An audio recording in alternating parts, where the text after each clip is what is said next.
nekaj, kar si misliš dobrega z ostalih. Ljubezen je tudi, ko se dva poročita in se pač kušneta. Nekaj, kar imamo nekoga radi. Je neko čustvo, ki si ga vesel. Ljubezen je, ko imaš nekoga rad. To je, ko se imata dva rada, ali pa lahko je pa tudi v družini ali pač med prijatelji. Kadar se ima družina rada, pa se objamejo.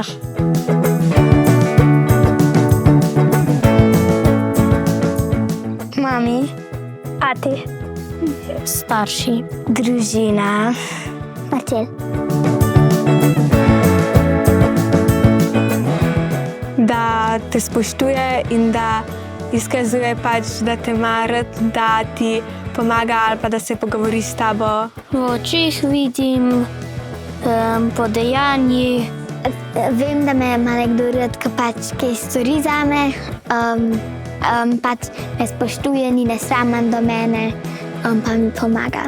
Da ti da objem.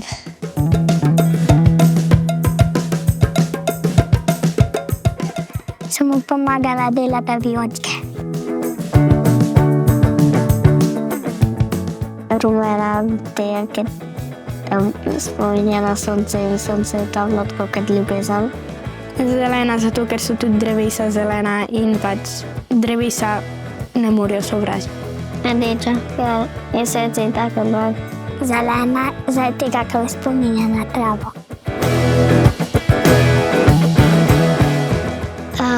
Ljubezen diši po tem, ko maja stopiš iz hiše in pa zajameš vse vonje cvetlic, ki so že zacvetele. Ljubezen diši po nekem travniku. Po čokoladi. Po sivki. Potem, ko polet stopiš ven in je tam zbrana vsa tvoja družina in se imajo vsi fajn. Po jagodi. Ananasovem sladoledu. Po bombonih. Po družini.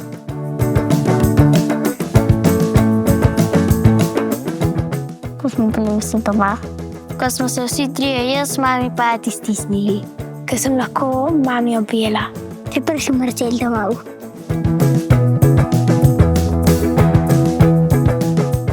Na to, kako si predstavljaš nek nadnaravni svet. Na Boga, ki nas je ustvaril za ljubezen. Na cerkev in na Jezusa. Dobro vprašanje. Upanje je stvar, ki je ne moreš videti, ampak jo lahko samo v srcu čutiš. Ti zelo veliko pomeni. Saj, če nekaj upaš, se ti mogoče včasih tudi uresniči. To, da v nekoga upaš, da bo mogoče to naredil, kar nazadnje ni. Da pač, ker si nekaj želiš, verjameš, da se bo to zgodilo in tudi delaš na tem, da se bo to zgodilo in kljub temu, da ti kdaj ne uspe, da še zmeraj verjameš, da ti bo na koncu ratalo.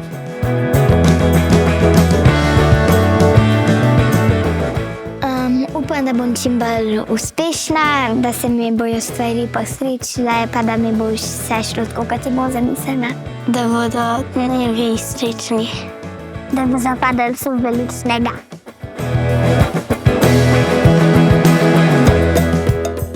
Da ne bi bilo lakote, pa da bi izginile podnebne spremembe in pač vse težave. Prijateljstvo, mir, pa da bi bilo vse dobro. Da ne bo vojn, pa da se bomo imeli radi. Kaj pa tebi pomeni vera, upanje, ljubezen?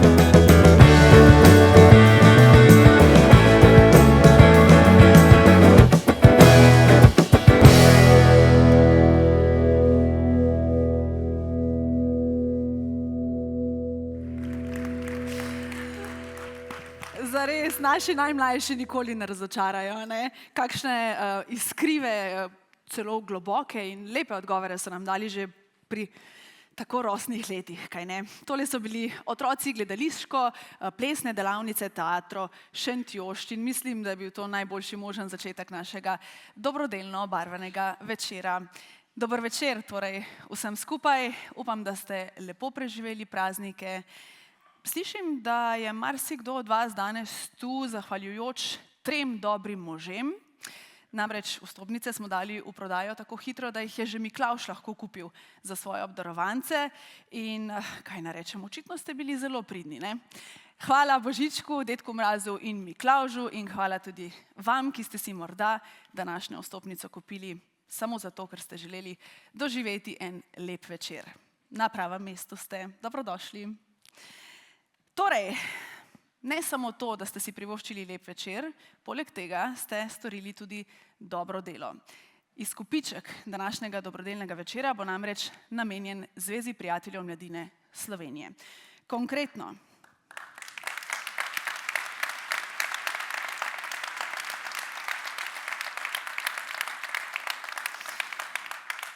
Zveza prijateljev mladine Slovenije bo izbrani znesek namenila konkretno izbrani družini in sicer,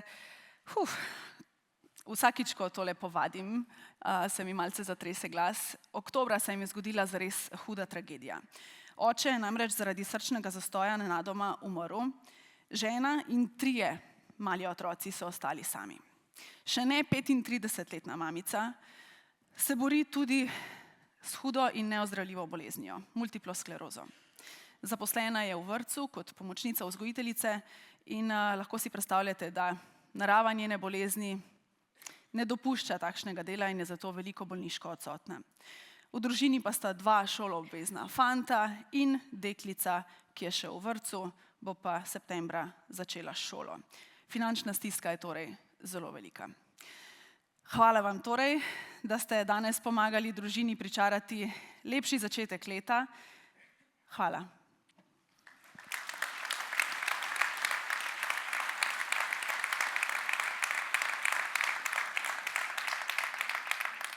Seveda pa to ne bi bilo mogoče, če se ne bi družina znova odločila, da organizira takle dobrodelen večer že drugič. In zato naj na oder povabim našega nocojšnjega gostitelja in organizatorja dogodka, direktorja družine, gospoda Toneta Rodeta.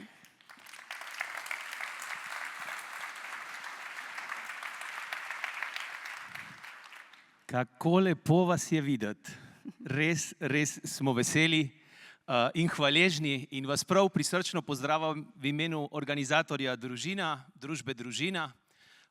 V prvi vrsti prav lep pozdrav gospe predsednici Zveze prijateljev mladine, pa težko rečem celo bivšemu predsedniku države, bi kar tisto prvo besedo stran dal, pa vendar dobrodošli med nami.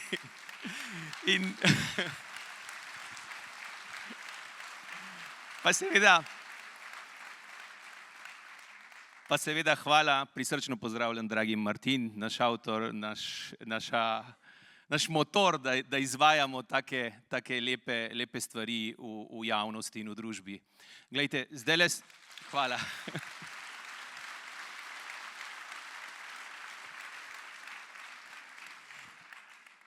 Vem, da bosta predavatelja in sogovornika govorila o zidakih dobrega, vera, upanje, ljubezen, ampak tukaj smo se v neformalnih pogovorih tudi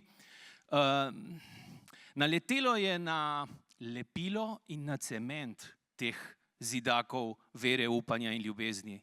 In ko vas gledam in mene poslušate, čeprav seveda bi radi že poslušali gospoda, ki sta tu v prvi vrsti, ne? In ko se bosta ona dva med sabo razmišljamo o tem, kako pomembni je ta cement, je to lepilo, ki je v znamenju v bistvu najprej poslušanja. Potem iskanja skupnih imenovalcev, tega, kar nas povezuje. Dovolj je tudi za našo družbo, ki je v tem času postala ena največjih medijskih in založniških hiš, da se ne gleda v svoj lasten popek, ampak da odpre pogled navzven in skuša te skupne imenovalce razvijati in podpirati. Tretji imenovalec je pa skrb za sočloveka. Brez teh 3 lepil, tega cementa, ni možna vera, ni možno upanje, ni možna ljubezen in zato sem toliko vesel, da se danes tukaj gledamo iz obraza v obraze in da se gospoda sogovornika med sabo gre sta dejansko resnično srečanje, ki jo srečuje, a ne? Tako da naj bo res srečen večer v tem znamenju in v tem smislu. Hvala lepa.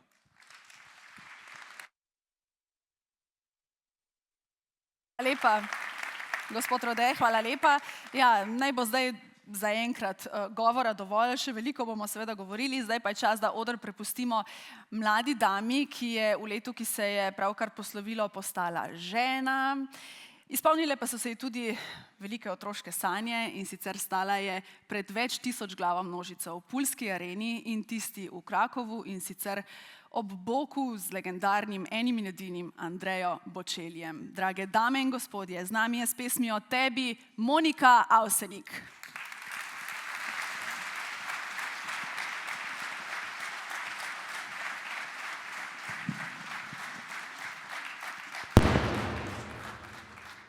En lep dober večer še v našem imenu. Moram priznati, da je res vedno lepo nastopati, početi tisto, kar najraje počneš za tak dober namen. Tako da mi smo danes izpolnjeni in upam, da tudi vi. Lep večer.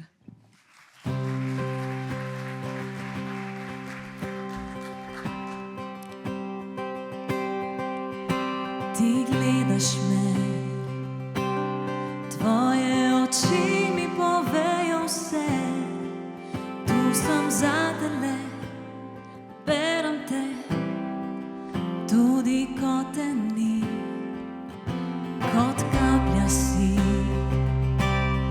ki preseneti moje dni, ko da cel se svet, spet in spet, okrog naju vrti.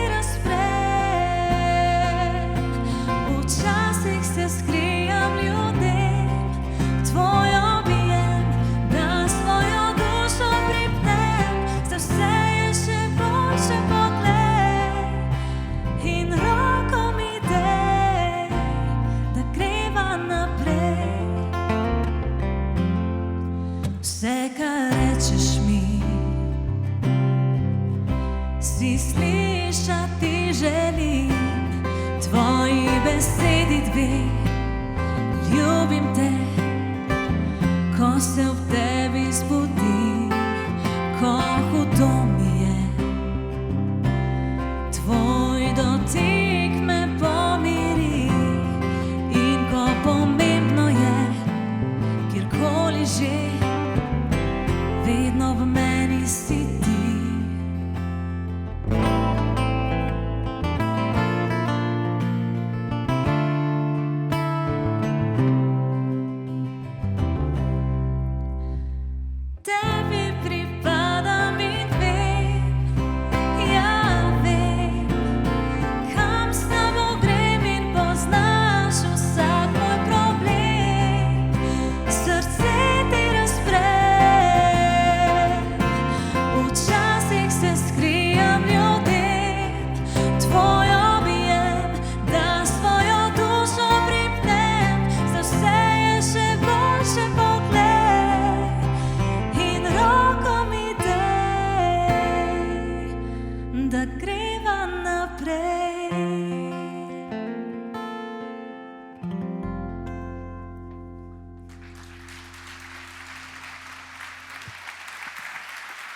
Hvala lepa.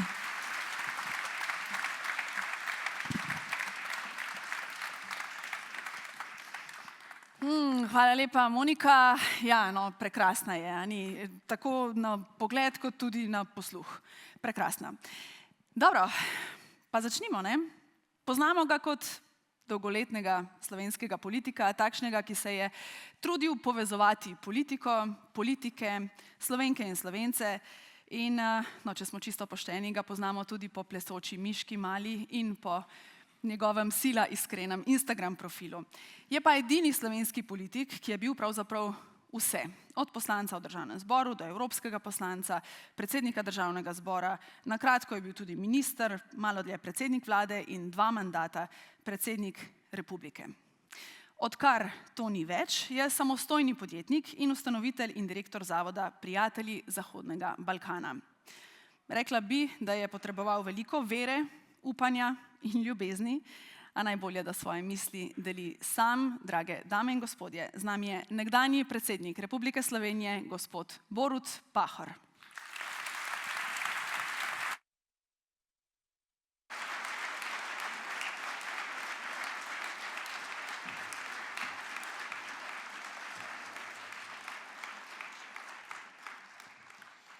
Dober večer, spoštovane gospe in gospodje. Dober večer, dobri ljudje. V britanski romantični komediji, pravzaprav Ljubezen, je polno zabavnih in duhovitih prizorov. Toda režiser Richard Curtis na začetku z vso resnostjo dokumentarnega filma postreže z eno osupljivo posebnostjo. Preden sta letali 11. septembra zadeli svetovni trgovinski center v New Yorku, nobena od žrtev ni poslala sporočila sovraštva, temveč prav vse zgolj sporočilo ljubezni. Od malih nog sem želel verjeti, da dobro premaga zlo. Pri tem so mi, kot mnogim otrokom, pomagale pravljice. Toda med odraščanjem sem se, verjetno ne edini, soočal z različnimi pojavi zla in sovraštva, da sem se naposled začel spraševati, ali sta nam usojena oba, ljubezen in sovraštvo, in ali lahko vplivamo na to, kaj zmaga. V začetku politične kariere sem v sproščenih intervjujih večkrat opisoval, kako se v meni soočajo angeli in demoni.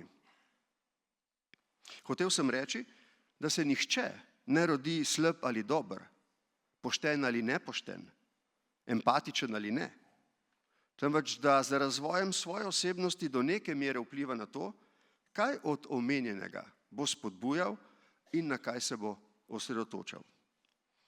Potem pa sem nekega dne naletel na čudovito legendo. Nekoč, pred davnimi časi, je ostareli Indijanec pripovedoval svojemu vnuku. V notranjosti vsakega človeka, je rekel, se odvija boj med dvema volkovoma.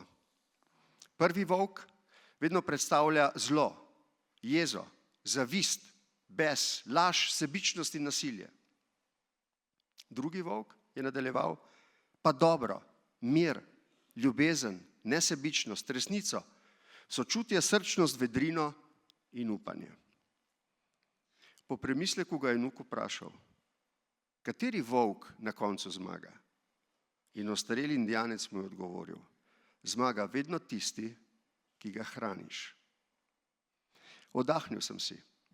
Mogoče vse skupaj ni znanstveno dokazano, vendarle pa gre za staro človeško modrost.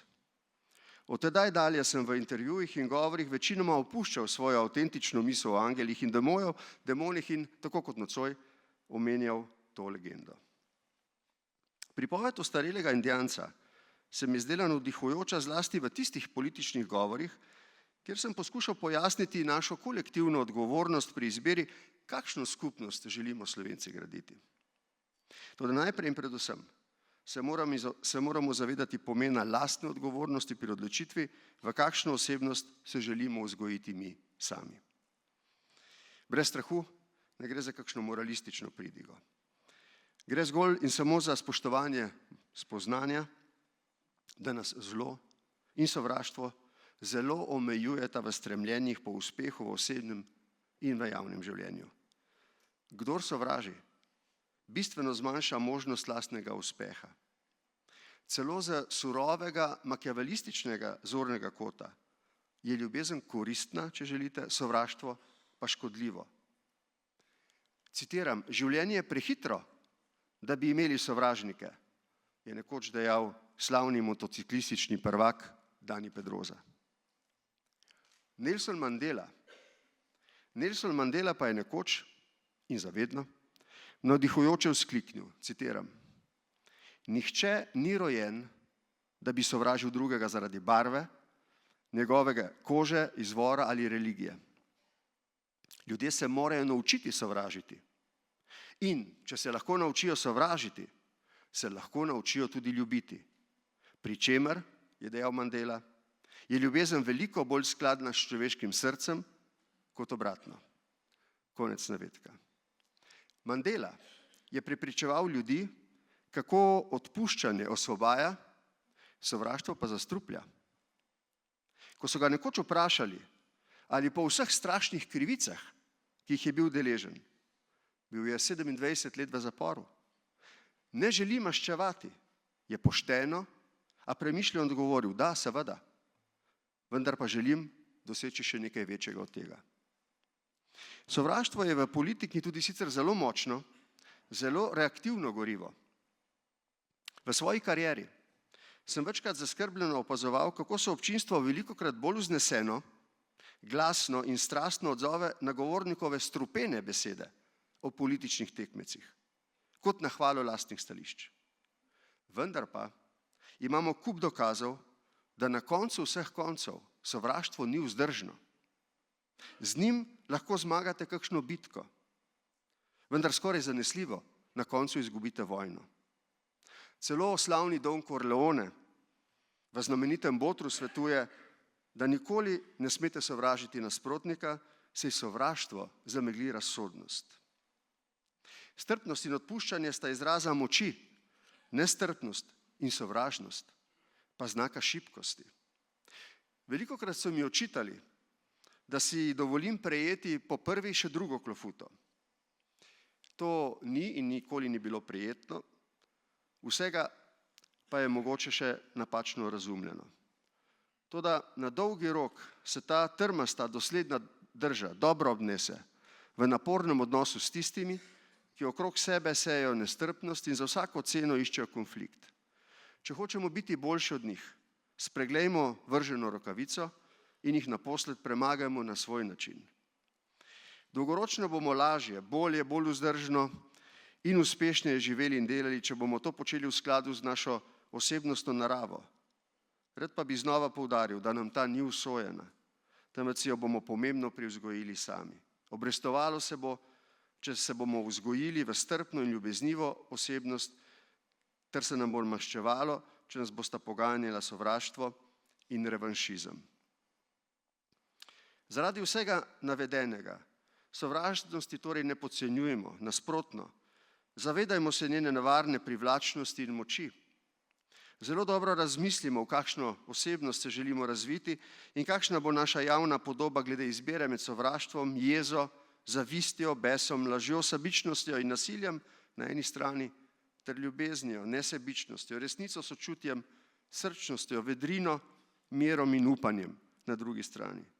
Seveda, pri tem ni nobenih zagotovil za uspeh, vendar si mislim, da pri izbiri za hranjenje dobrega volka dobimo vsaj notranji mir in zadoščenje. In na koncu. V političnih govorih sem redko uporabljal citate. Toda daleč največkrat sem si v 32 letih svoje kariere izposodil navdihujočo misel Antigone, citiram, ne da sovražim, da ljubim sem na svetu. Tako kot pri ostarelem Indijancu, tudi pri Antigoni ugotovimo, da nas tradicionalne ljudske modrosti navdihujejo za dobrim in ne za zlim. Zanimanje za politiko je v meni zbudila politična zgodovina. Posebej me je zanimala narava osebnosti, ki so odločilno vplivale na potek zgodovine. Skušal sem razumeti kompleksnost okoliščin, ki so jim dajale moč, in kompleksnost moči, ki je vplivala na okoliščine. Vse, kar sem videl in prebral, me je naposled utrdilo v prepričanju, da je iskreno stremljenje k dobremu v nas in v skupnosti, pozitivno in prav. Vdajanje skušnjavi po zlem pa slabo in narobe. Preden se podamo na politično, poslovno ali katerokoli drugo primerljivo karierno pot, je vedno smiselno razmisliti o teh stvareh in sprejeti nekaj zaključkov. Življenjske izkušnje bodo ta izhodišča dopolnjevala in mestoma spremenile, vendar je izjemnega pomena, da se na dolgo življenjsko pot odpravimo z dobro delujočim vrednostnim kompasom v glavi in v srcu. Hvala za vašo pozornost.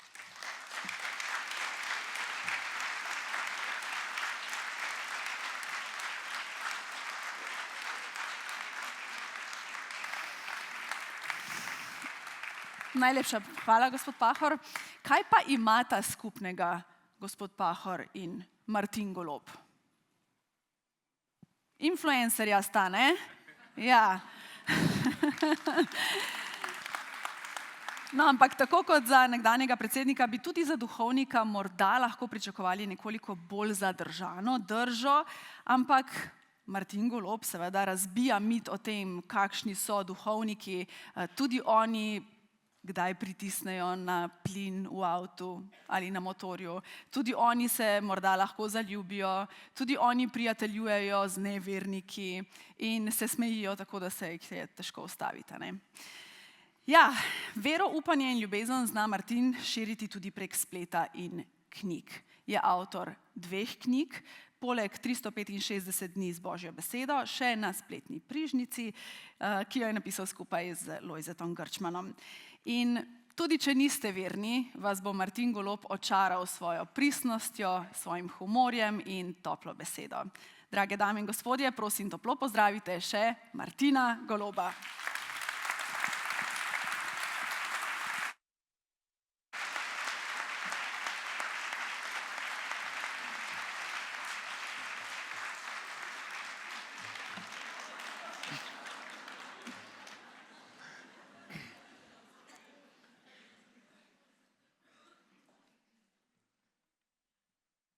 Če bi govoril človeške in angelske jezike, ljubezni pa bi ne imel, sem postal brneč bron ali zveneče cimbale. In ko bi imel dar preroštva in ko bi spoznal vse skrivnosti in imel vse spoznanje in ko bi imel vso vero, da bi gore prestavljal, ljubezni pa bi ne imel, nisem nič. In ko bi razdal vse svoje imetje in nahranil lačne in ko bi izročil svoje telo, da bi zgorel, ljubezni pa bi ne imel, mi nič ne koristi. Ljubezen je potrpežljiva, dobrotljiva je ljubezen, ni nevoščljiva, ljubezen se ne ponaša, se ne napihuje, ni brezobzirna, ne išče svojega, ne da se razdražiti, ne misli hudega. Ne veseli se krivice, veseli se resnice. Vse prenaša, vse veruje, vse upa, vse prestane. Ljubezen nikoli ne mine. In če grem še na 13. vrstico, za zdaj pa ostanejo vera, upanje, ljubezen. To troje. In največja od teh je ljubezen. Tako pravi, tako je zapisal apostol Pavel, prvo pismo Korinčanom, 13. poglavje, takoj na začetku.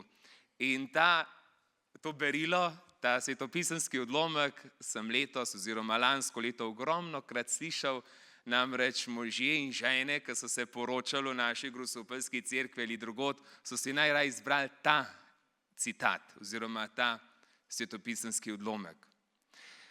Vera, upanje, ljubezen, 3 pojmi, ki pravzaprav, če jih ne damo v osebo in če ne postanejo neko dejanje, so zgolj nekaj v zraku. Lahko bi rekli lepo besedičenje. Jaz jih predstavljam kot ene 3 lepe dame, take res lepe dame, vzvišene, da se jim prikloniš. Otroci jim zelo radi približajo, ker se jih ne bojijo, kakšen bi jih na njih gledal zviška, ali pa v smislu, kakor lisica, ki želi ujeti grozd, pa ga ne more doseči, pa reče, itak je kisel. No, in te dame sem jaz srečal, zelo lepe dame, in srečal sem jih že kot otrok. In sicer v svoji družini. Ljubezen sem spoznaval preko matere. Me je hranila, me je božala, me je previjala, me je gor spravljala, me je objemala, me je spadajala in me je dvigala. In tako vse moje ostale brate. Materinska ljubezen je izraz darovanske ljubezni. Ljubezen, ki se nikoli ne zmatra. Je ljubezen, ki je sposobna celo noč biti budna in še zjutraj iti v službo.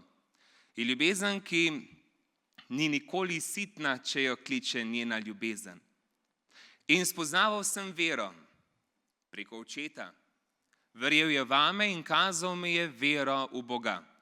In vera ni cilj, kot mi je nekoč rekel že pokojni župnik Pavel Uršič, ko so se nekoč na sprehodu pogovarjala. Je rekel, kaj je cilj, vera ali Bog? Pa sem rekel, vera. Napačno mi je rekel. Vera je pot, cilj je pa Bog. In vero me je učil oče skupaj z mami. Vsi skupaj kot družina smo bili pa upanje. Saj so starša večkrat rekla, vi otroci ste največja sreča in kjerkoli se otrok rodi, tam je upanje za družino in za narod. In tako te tri dame nekakor ne moreš ločiti in kot je že deklica rekla v filmčku, ja, srečamo jih v družini. Zato tudi kadarkoli imam krste, jaz vedno družinam, staršem, bodi si so poročeni, bodi si ne, in zmer rečem, dejte jim najlepšo dediščino. In ta dediščina ni v parcelah, niti ni o imetju, ampak je dediščina vere, upanja, ljubezni. Zraven pa lahko damo še kakšne delovne navade, prijaznost in druge vrednote. To so dediščina, ki ti ne more noben vzeti. Vera, upanje, ljubezen, tri čudovite dame, vzvišene, pa imajo žal tudi ponaredke. Ja, sodoben svet zna pogruntati tudi to, da čudovito Rolex uro znajo narediti s ponaredkom, kupaš jo cenejš, nosiš jo, nekateri mislijo, da je ta prava, ampak sam dobro veš, da je ponaredek. In tako je tudi veliko ponaredkov o ljubezni, veliko je ponaredkov o veri in veliko je ponaredkov o upanju. Pravzaprav se včasih vsem tem upanje kar malo izgubi. Ljubezen je vedno samo ena in je ljubezen tista, ki se daruje. Dostikrat pa se srečamo v svetu z ljubeznijo, ki se prostaško razkazuje, ki je bolj užitek in za svoj jaz. Ljubezen, ki dostikrat vzame in rani in prizadane. Ljubezen, ki stremi k ljubiti samega sebe. Da, sej prav, tudi samega sebe moraš imeti rad. Pa vendar ljubezen, ki usrečuje, vedno tista, ki daje. Tudi na področju vere. Rekli so mi, verjem v sebe, a kaj, ko samega sebe tako hitro razočaram. In se lotem kakšne stvari, pa zelo hitro znam tudi past. Kako ne verjamem v sebe, če pa samega sebe znam razočarati? Verjeti v nekaj več. Verjeti v Boga. Verjeti v pot, ki te pelje do cilja. In če je vera pot, hoditi ni vedno lahko, kar loti se iti peš na Triglav sredi noči. Strah te prevzame, pa tudi dvomi, kaj mi je to treba. Ampak za vero se je treba tudi malo boriti. In vera je neke vrste milost in danost, je dar.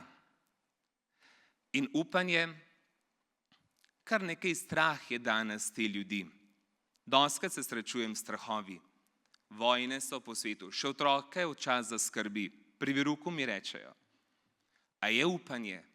Kje lahko najdemo upanje? Upanje je v otrokah, upanje je v ljubezni, upanje je v družinah. Na mlade polagamo upe in mladi so naše upanje. In upanje obstaja, dokler je dobrota in dokler se pomagamo ljudem med seboj. In upanje je, dokler se pišejo lepe zgodbe. Ni za obupati, ne splača se obupati.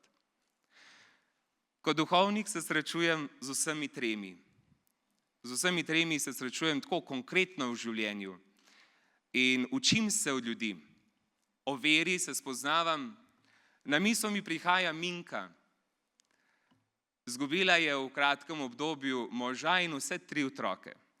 Sinove. Je že v večnosti. Preden sem šel iz Bohinja, smo se poslovili še v dni. Kje najdete moč, da lahko se sploh še hecate, sem jo vprašal. Rekla je, v veri. Vero sem spoznaval tam pod Gorjušami, obiskoval sem eno mamo, sama je živela. Je bila zvita ženska.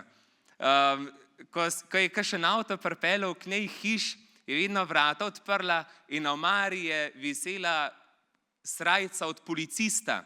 Češ, da policaj tam noč živi, ampak ni bilo nobenega policaja, tako je samo vsakega okoli prenesla. Sama je živela v hiši. Brihtna, mislim, da je bila Johana. Ko sem jaz prišel k njej, ona je bila tako zrihtana. tako lepo, pobohinsk. Pa sem bil včasih že kar malo tako, da se ona zame zrihta in ona to pogruntala. Pa je rekla, ne, gospod župnik, za Boga se zrihtam, ker ste ga prinesli. In vedno me je to ganil. Kakšna vera v teh ljudeh, kakšna moč. Tudi danes na Brezje sem šel pa spod, ni vsak dan, da imam tako srečanje, sem šel raj še malo v Mariji se priporočiti. In srečen Gospod, ki reče, molite za mojega sina, bolan je, ampak verujem, da bo v redu, verujem. Vera gor drži in vera je res ena moč, ki človeka poganja. In ne bi imeli velike ljudi in velike može in žene, če ne bi verovali. In jaz verjamem v Boga, ki dela iz mene to, kar sem in ki me vodi in mi odpira vrata, da lahko ustvarjam in delam, da lahko znanjam in pričujem vsem tem, kar sem in da lahko takole letim. Največ vere, največ upanja, največ ljubezni srečam ravno v starejših. Starejši so preizkušeni, tisti, ki so vmečkrat že skoraj pozabljeni, tisti, ki so večkrat sami, mnogo boljkrat kot mi, mnogi v domovih za starejše.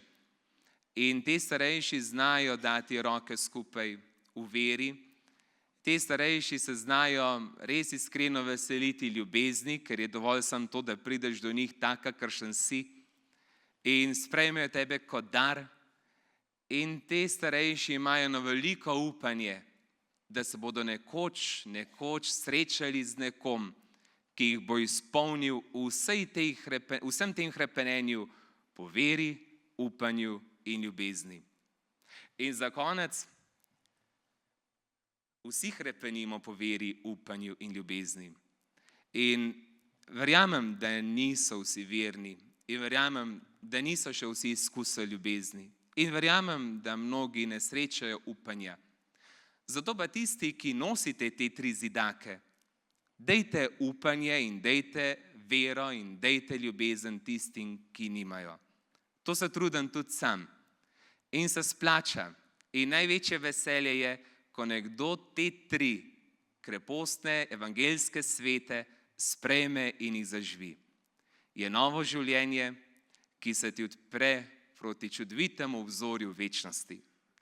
Hvala.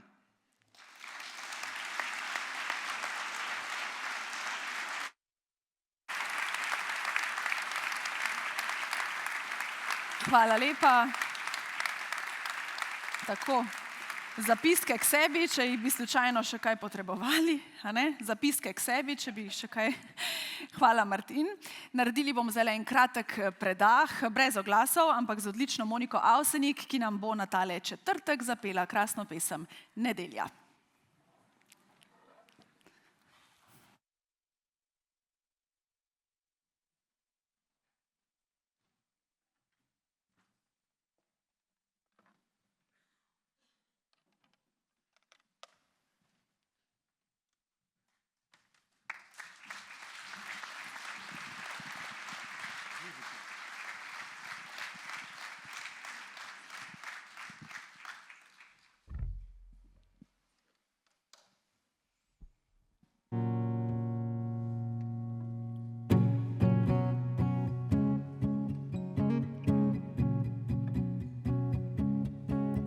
Dan za dnem znova vse se ponavlja,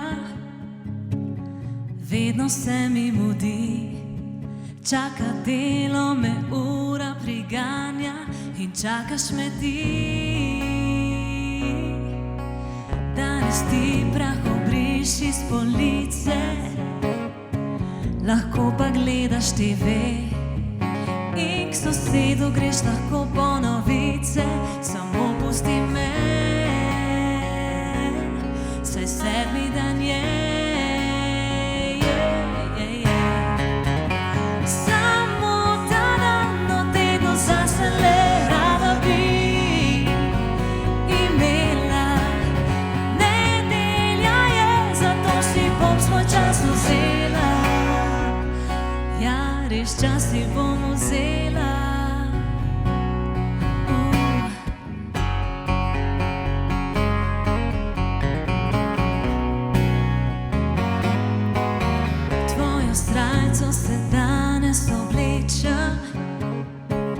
lase kar mokre pustim. Ti vse lahko preslišiš, kar rečem, samo pusti me. Saj 7. dan je. Samo ta dan v tednu zase le rada bi imela. Nedelja je, zato si bom svoj čas vzela. Samo ta dan v tednu zase le rada bi imela. Nedelja je, zato si bom svoj čas vzela. Ja, res čas si bom vzela.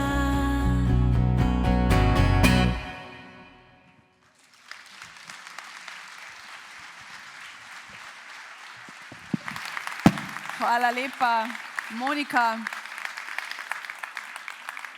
Ja, samo ta dan v tednu zase le rada bi imela. Nedelja je, zato si bom svoj čas vzela. Ja, res čas si bom vzela. Tako. Všeč mi je. Kako sta pa vidva kaj z nedeljami? Martin, vi ste v službi, ne? Ja. To pa kar slabo, no. Ne, fajn je, v redu. Ja, ob nedeljah najmanj 3 svete maše, vsako nedeljo kar nekaj srečanj, krsti po svetih mašah, še kakšno srečanje, kosilo pri kakšni družini, popoldne pa odvisno od vremena. Kaj pa, če je dobro vreme, greste Če je malo ven? dobro vreme, pozim, pa če je tako kar zdaj v tem času, grem kar malo na kolo, to so se že tudi pogovarjala, polet pa na motor. To me najbolj mi paše. Sprosti in Ja. napolni dan. Odlično. Kaj pa vi, gospod Pahor, kakšne so vaše nedelje? Ja, zdaj z sinom Luketom sva razvila neko navado, ki se zdi komu precej čudna, ampak vsako soboto in praviloma tudi nedeljo v zadnjem času greva delat dopoldan. In to v eno od 3 ljubljanskih kavarn, ki so nama pri srcu. Tam med 8. in 12. uro pač počneva vsak svoje stvari. Ob nedeljah si malček pomaga tudi s klepetom, drugače sva zatopljena v svoje delo. Potem pa gremo običajno vsi 3 stanijo potem vedno tako v soboto kot v nedeljo na kosilo. Čakajte, tukaj se moramo zdaj malo ustaviti. Kaj v kavarni? Kaj pa počnete? Pomivate posodo? Ne, v kavarnah delava, vsak svoje stvari na računalniku. Aha, dobro. Mislim, če kdo rabi, tudi pridem pomagati. No, to sem si zdaj prav predstavljala, kako si predsednik zaviha rokave in potem uporabite veliko ceta ali manj ceta, no, ampak dobro, zdaj ko vem, da ste samo na računalniku v redu, zdaj se mi bolj zdite vi. V redu. Nisem hotel dajati napačnega vtisa, ampak če kdo rabi pomoč, pridem tudi na dom. Ampak porabite veliko ceta, se mi zdi, ne? Ja. Kako se vidva sicer poznata? Vrsto let se že poznata. Ja, midva sta se spoznala v Bohinju. Bil je dogodek, festival alpskega cvetja, tam na Balah smo sedeli. Vi ste bil tudi prišel, se odzval na to povabilo. Takrat sem pravzaprav tudi prvič se tako nekako malo v javnosti pokazal. RTV Slovenija je ta dogodek tudi predvajal, bil je čudovit dogodek. Celo en video spot so mislim, tak posnetek predstavitveni, mene kot župnika tam v Bohinju. In vi ste potem do mene pristopil na koncu, vas so narodne noše zelo oblegale, pa se pa do mene šel in takrat ste mi vi rekel, da lahko jaz pripeljem svoje otroke k vam v predsedniško palačo, ministrante in tako naprej. In jaz sem to zagrabil in sem jih res pripeljal, 150 nas je prišlo k vam. Pa vsem otrokom je obljubil, da bojo sladoled dobili. In so, v srebrnih pladnjih so nosili možje v črnem rokavicah, tem bohinjskim otrokom. To je bil tak lep pečat. Potem ste se pa ne dvakrat srečala na sveti maši za policiste, ki je bila v Bohinju. Ste tudi vi prišel. Zelo mi je bilo všeč, ko so prišle vaše protokolarke, že kakšno uro prej. Te so bili vam vedno všeč. Ja.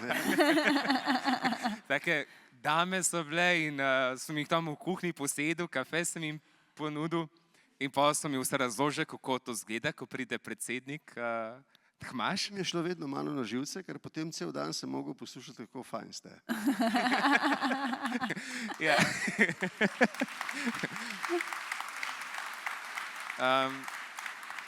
Potem sem imela pa še, ne vem, nekaj bilo še v Bohinjen dogodek, pa sem jaz se upal vas prositi, da sem imela en intervju in pogovor pred Božičem. Pol enkrat sem se srečala na Jabolko navdiha, ko so Kad ste bil moj gost v podcastu. Tako? Ja, fotografija. Tako, pa ste pa vi mene poklicali med veroukom, če bi bil vaš gost. Ja. No, tako. A vi se pa lahko javite med veroukom, če vam Ja, telefon zvoni? ker ne veš, če kaj nujenega, mogoče kdo umira. A ja, dobro. Upravičeno, razumem. Sicer je pa za nami Božič, kako sta preživela praznike?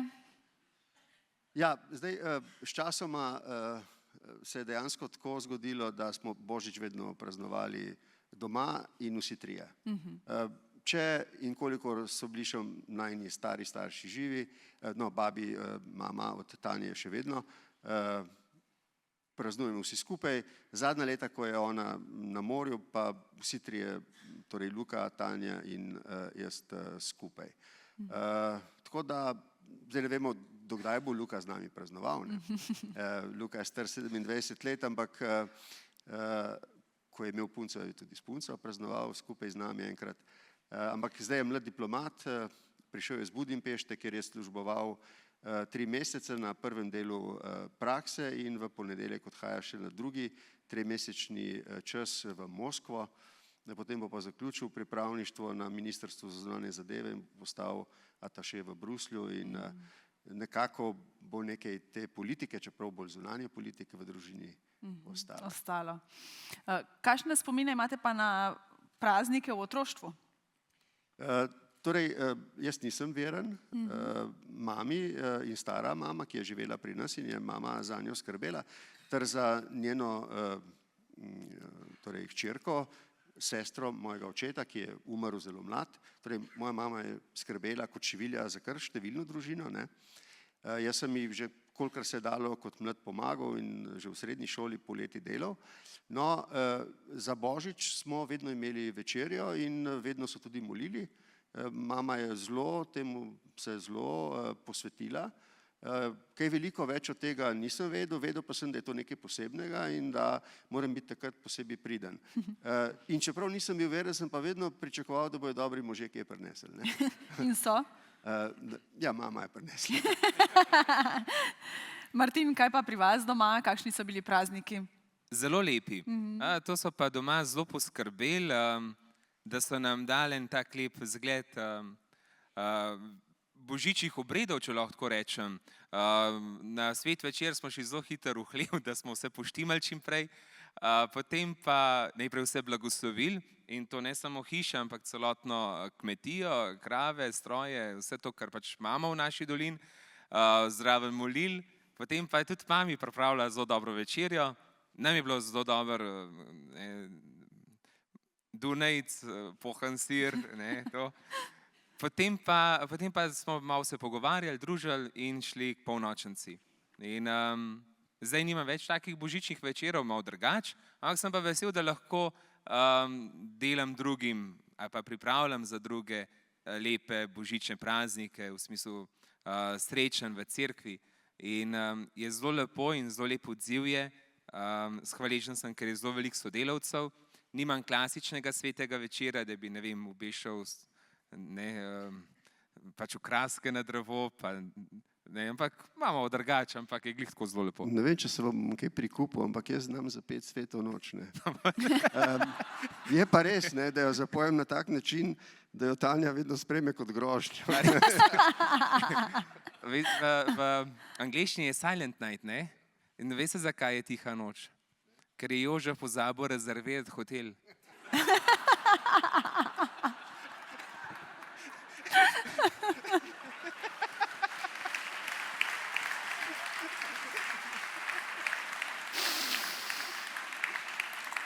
No, prav lahko bi bilo tudi res.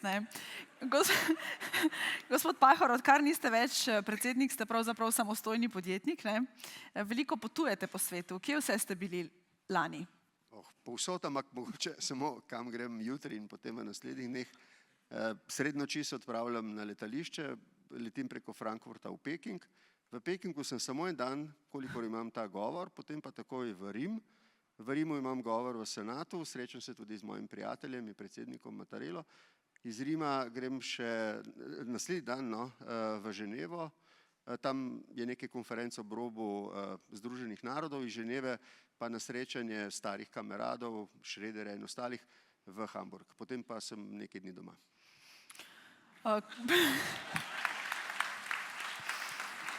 Tako je moje delo. Takšno je zdaj vaše delo, ja. To je moje delo. In ga imam rad, ga rad opravljam, imam tudi razumevanje v družini zanj. Tudi seveda moram povedati, zaslužek je dober, z tega vidika se to tako in drugače izplača, lahko tudi kaj naredimo, kar prej nismo mogli.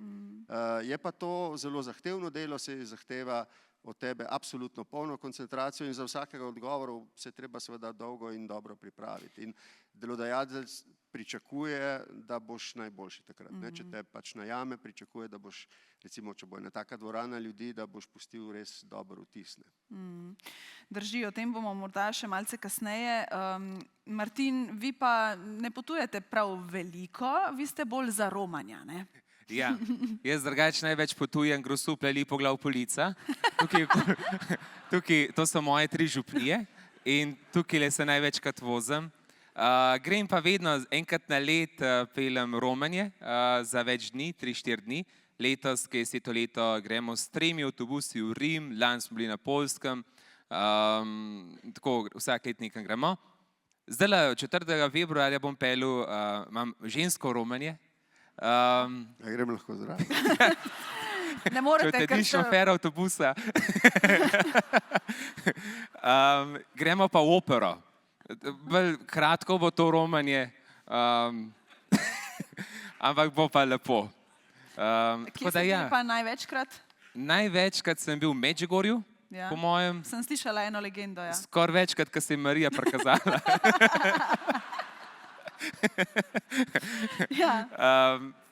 Ja, v Medžugorju pa zelo veliko, tudi v Lurdu kar nekajkrat. Bolj tale romarska središča obiskujem. Predavni, ko sem bil študent, sem mečkano več lahko potoval, je bilo malo lažje. Zdaj pač sem na nek način oče v kraju in je ta prisotnost, da si doma, se mi zdi kar pomembna in se tudi obrestuje. Vedno imam tudi en strah, kaj če bi me nekdo takrat res nujno rabil.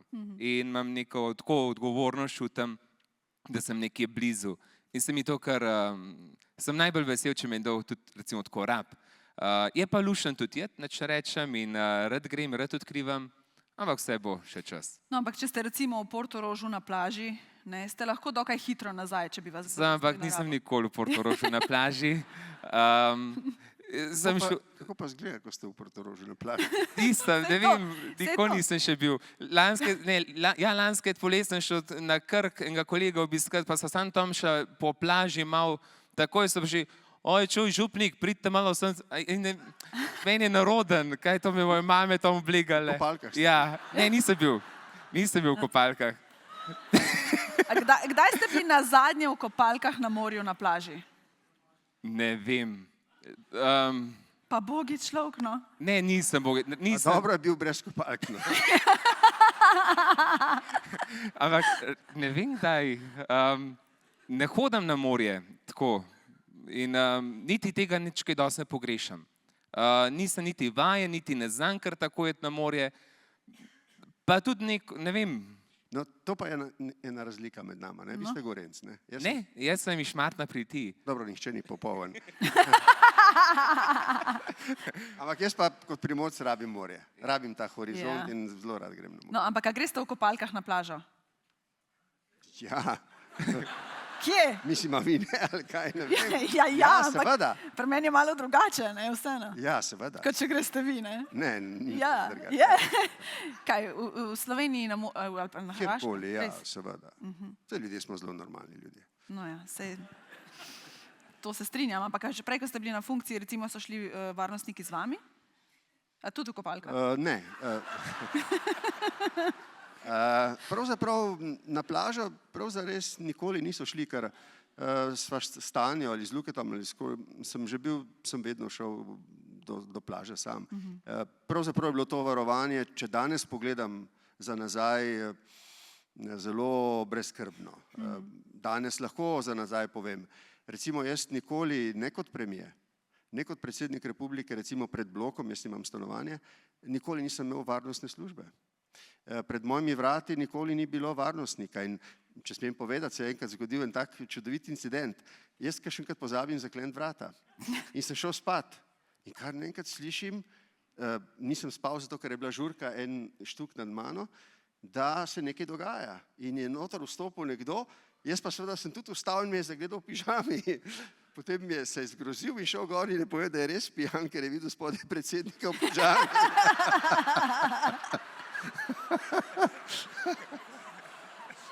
To je resnična zgodba.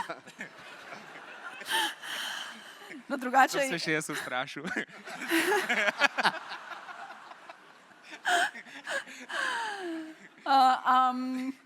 Ja, no jaz sem drugače živela v stanovanju pod vami, ampak takrat nisem tam živela. Takrat tisto ni bila... da ni bilo nobene varnosti. Ne, to pa res, drži, ampak to ni bila moja žurka. Je pa res, ja, ker jaz sem enkrat, ko sem se preselila, pa sva se srečala in sem rekla, in ste me vprašali, kako sem rekla, v redu, ravno sem se preselila, je rekel, kako se počute, sem rekla, v redu, počutim se zelo varno, tako kot v moji Ribanci, ker ne zaklepamo vrat in zdaj tukaj jih tudi ne zaklepam, ker ste vi zraven, pa imate varnostnike, pa se počutim kot doma. Pa mi je povedal, da nima varnostnikov, no. Od takrat sem zaklepala potem vrata, no. No, gospod Pahor, sicer odkar ste zdaj samostojni podjetniki in se morate na trgu boriti za svojo plačo, vas je težko dobiti za kakšne take pogovore, slišim, ampak ko pride pa do dobrodelnosti, ste pa vedno zraven.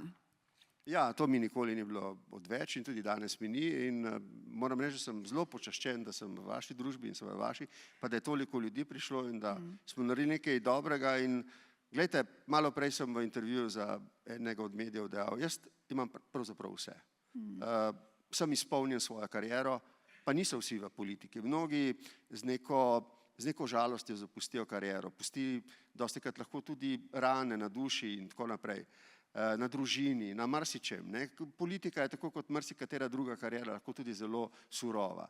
Pri meni seveda so bila obdobja, ko je bilo hudo, ampak ko sem zapustil predsedniško palačo tistega 29. decembra 2022, sem se čutil zelo izpolnjenega in polnega zadoščenja. Šel sem torej srečen. Zdaj delam nekaj, kar delam rad. Poleg tega, da sem samostojni podjetnik, sem najprej in predvsem samostojni podjetnik, da dobimo finančna sredstva za zavod, katerega ustanovitelj sem in tudi direktor. To je Zavod prijatelji Zahodnega Balkana, ki organizira različne konference. Tako da sem zdrav, imam družino. Spomnim se, ko sem predstavil svojo knjigo, tole Zmaga je začetek, smo imeli predstavitev v Cankarjevem domu in takrat je Pop TV poklical Luketa, da bi dal izjavo. In slišal sem vprašanje novinarke, reka, na kaj pa mislite, na kaj ste pa najbolj, na kjer dosežek očeta ste najbolj ponosni, ne? In je rekel, in takrat, tako so mi šle solze v oči, je rekel, največji dosežek je, da je družino obdržal.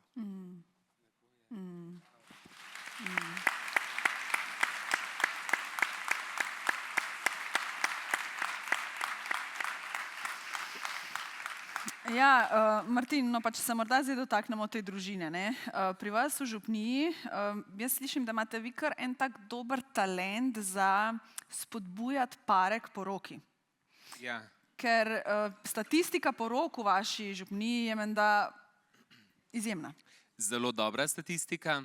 Zdrav lansko leto smo imeli 55 porok, skoraj 3 na soboto, kakšno še v nedeljo, kakšno tudi med tednom, kakšen se rad med tednom poroči, da nima vikenda uničenega.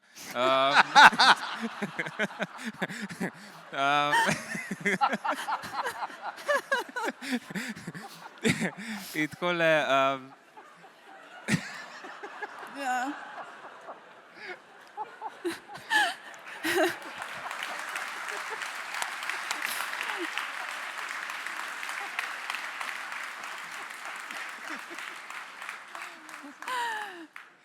Jih pa res največkrat spodbujam pri krstih. Ko pridejo k meni za krst, drugače pridejo kar iz, tudi drugot velik, vedno rečem, dej, odloča se drug za drugega.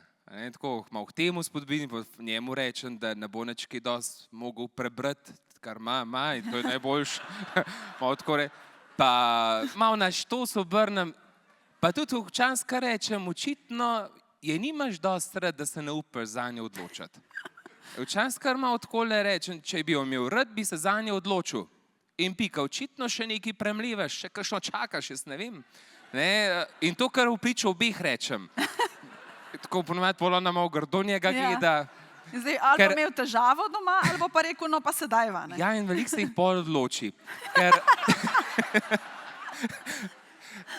Ker je res zanimiv mi je opazovati, ker imam takole pred sabo par, in ko omenim poroko, ponovadi on malo dol leze, ona pa gor. Je pa res, da se tudi dekleta, nisem presenečen, da se marsikakšen fant boji poročiti. Ker imajo pred sabo bodoče neveste, zelo hollywoodske poroke, imajo ideje, kaj vse bi imele na porok, tudi to, da bi župnik pel, sem jaz tudi ne znam pet. Tako da pol moram tudi njo malo, sorry, vaš Lojze ni Brad Pitt, da bi bil tukaj Hollywood, tako da skušamo najti ten skupen jezik. In res se marsikdo pol tudi odločil. Jaz sem to zelo vesel in se pol potrudim, dam 3 leta garancije, 5krat na dom pridem, ugoden sem, tako da se splača. In to še ni vse. Če se odločite zdaj. Ja, in če pokličete danes večer.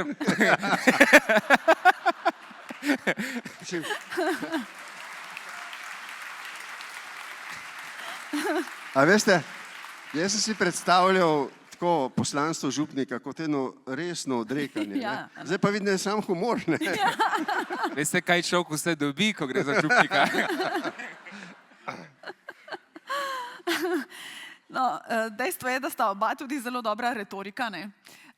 Martin, se spomnite, kako je bilo, ko ste prvič vodili Sveto mašo?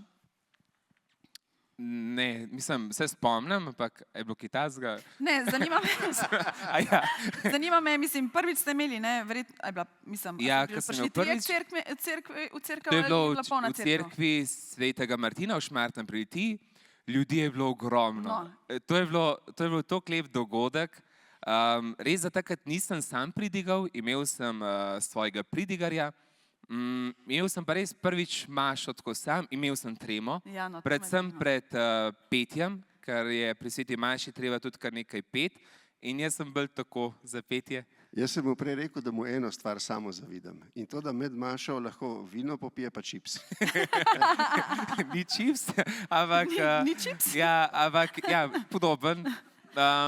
Je pa, to pa res lahko. In kadim lahko med mašo. Ma ne? In skozi govorim. Je bilo nekaj posebenega in je ratal. Predvsem je lepo, ker sem bil v domačem kraju. Ker sem prišel domov med svoje in med njimi imel prvič mašo. Res je bil veličasten dogodek, ogromno ljudi in letos bo zopet en tak dogodek. Bo pa moj brat imel novo mašo v isti cerkvi, tako da moj brat je šel tudi za duhovnika.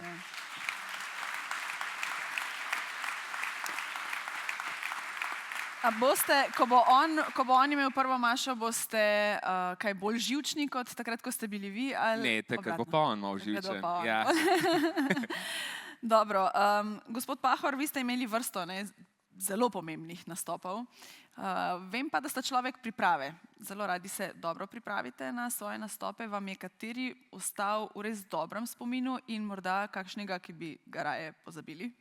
No, gotovo nastop, ki bi ga rad pozabil, čeprav je dobro, da se ga vedno spomnim. Tudi v knjigi ga omenjam kot zares dramatičen primer je moj nastop med soočenjem na Pop TV-ju. Jaz sem bil takrat, prvič sem bil bolan sem bil, stres je bil močan.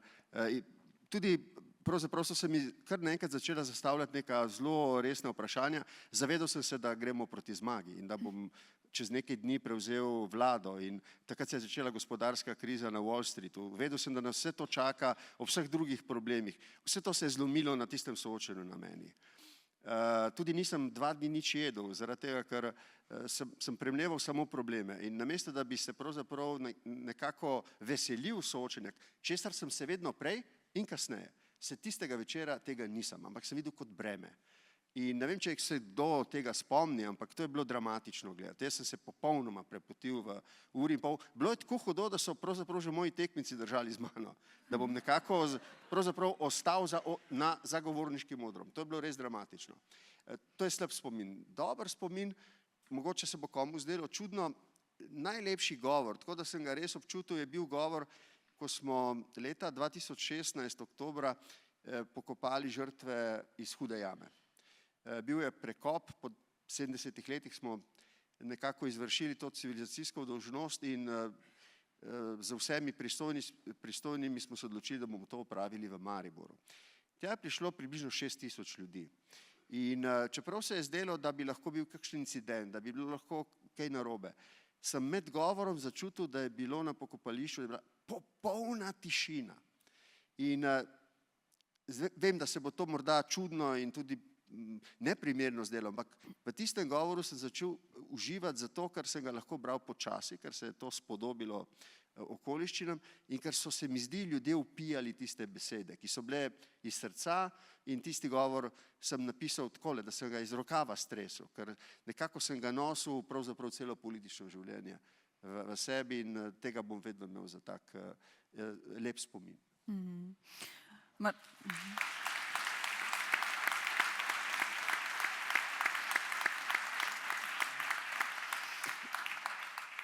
Martin, pri vas seveda izbirate besede med pridigo.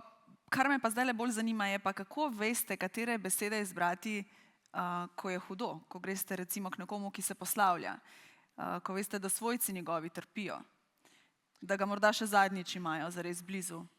Ja, dobro vprašanje. Ne vem čist najboljš in skušam čim manj govoriti. Je pa od človeka do človeka res odvisen. Ravno danes sem imel pogreb gospoda, ki se mi je sam napovedal za pogreb. Se pravi, pred sred decembra je prišel k meni in rekel, župnik, jaz bom umrl.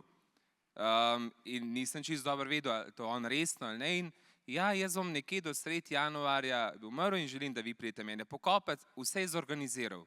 Recimo, sem se prav sam pri sebi spraševal, z njim mi ni bilo težko govoriti, ker je bil sam v sebi tako močno vse sprejel, razčistil, pri zdravi pameti, točno se je zavedal, kako je z njegovim telesom, kako je z njegovim in je želel še ta mesec nekako izkoristiti, biti ženo in vse lepo razumsko.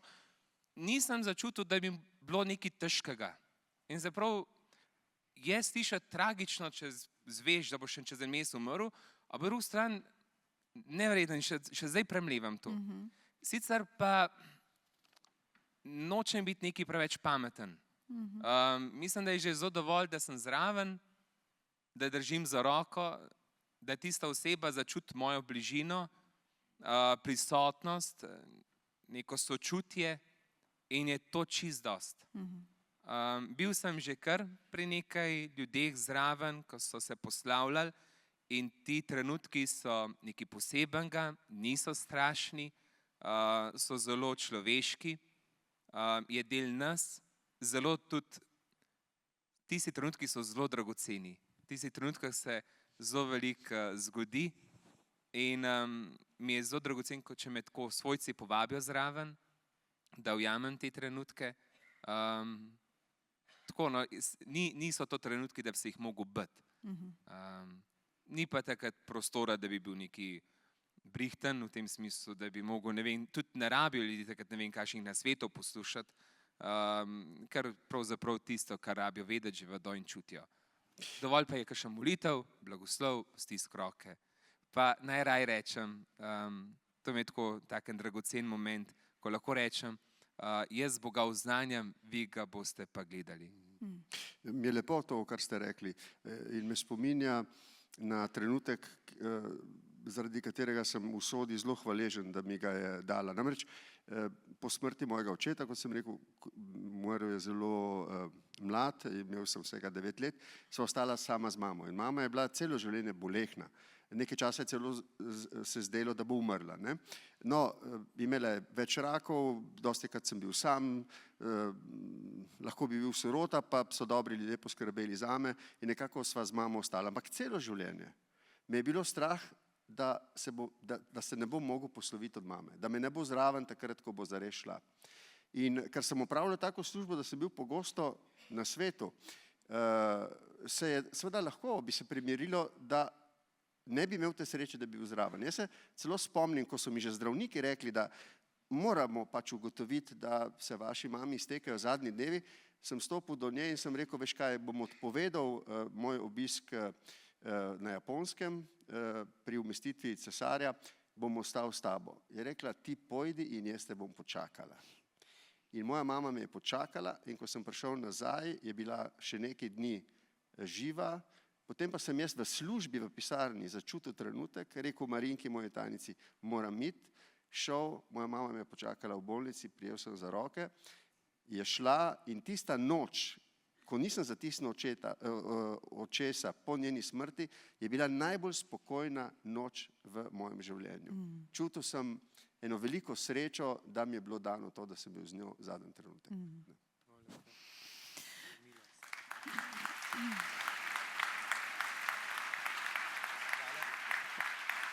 Ja. Ta dogodek tudi podrobno opišete v svoji knjigi. Oba sta že napisala knjige. Ne? Tukaj imamo 2. Samo me je zikar, on je lepši na naslovnici. Ne? A se vam zdi? Mogoče pa svetloba. Pa ne rabi tega on, ne? Ja, saj vi teoretično tudi ne, no?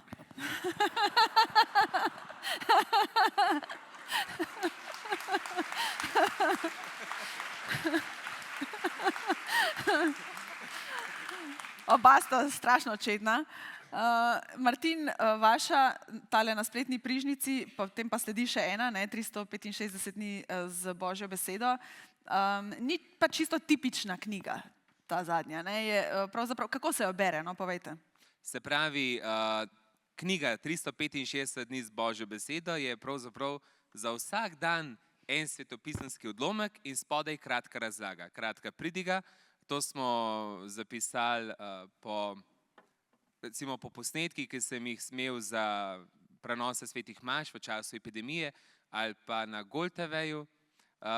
In zdaj mi je prav lepo, kar nekaj mojih veroučencev jo redno bere. Zjutraj jo imajo in kar nekaj ljudi takole jo ima doma, zjutraj jo vzame, prebere kratek svetopisemski odlomek in potem še pač kratko razlago.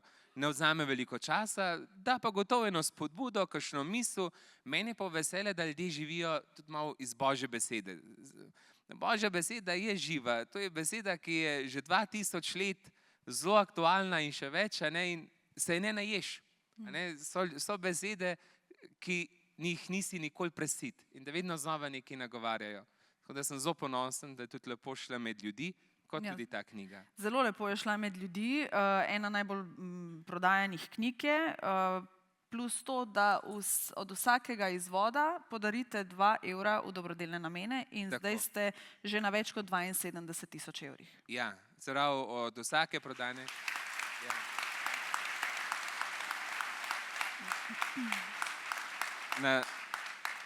Na to sem pa res kar ponosen. 72.000 evrov dobrih smo do zdaj zbrali od prodanih knjig, ene in druge. Od vsake prodane knjige gre 2 evra v dober namen. Tega denarja nimam jaz, ta denar, ko se to zbere, recimo 4.000, 2.000, poiščemo družino ali pa se sami javijo in potem jim takoj preko Karitasa to damo.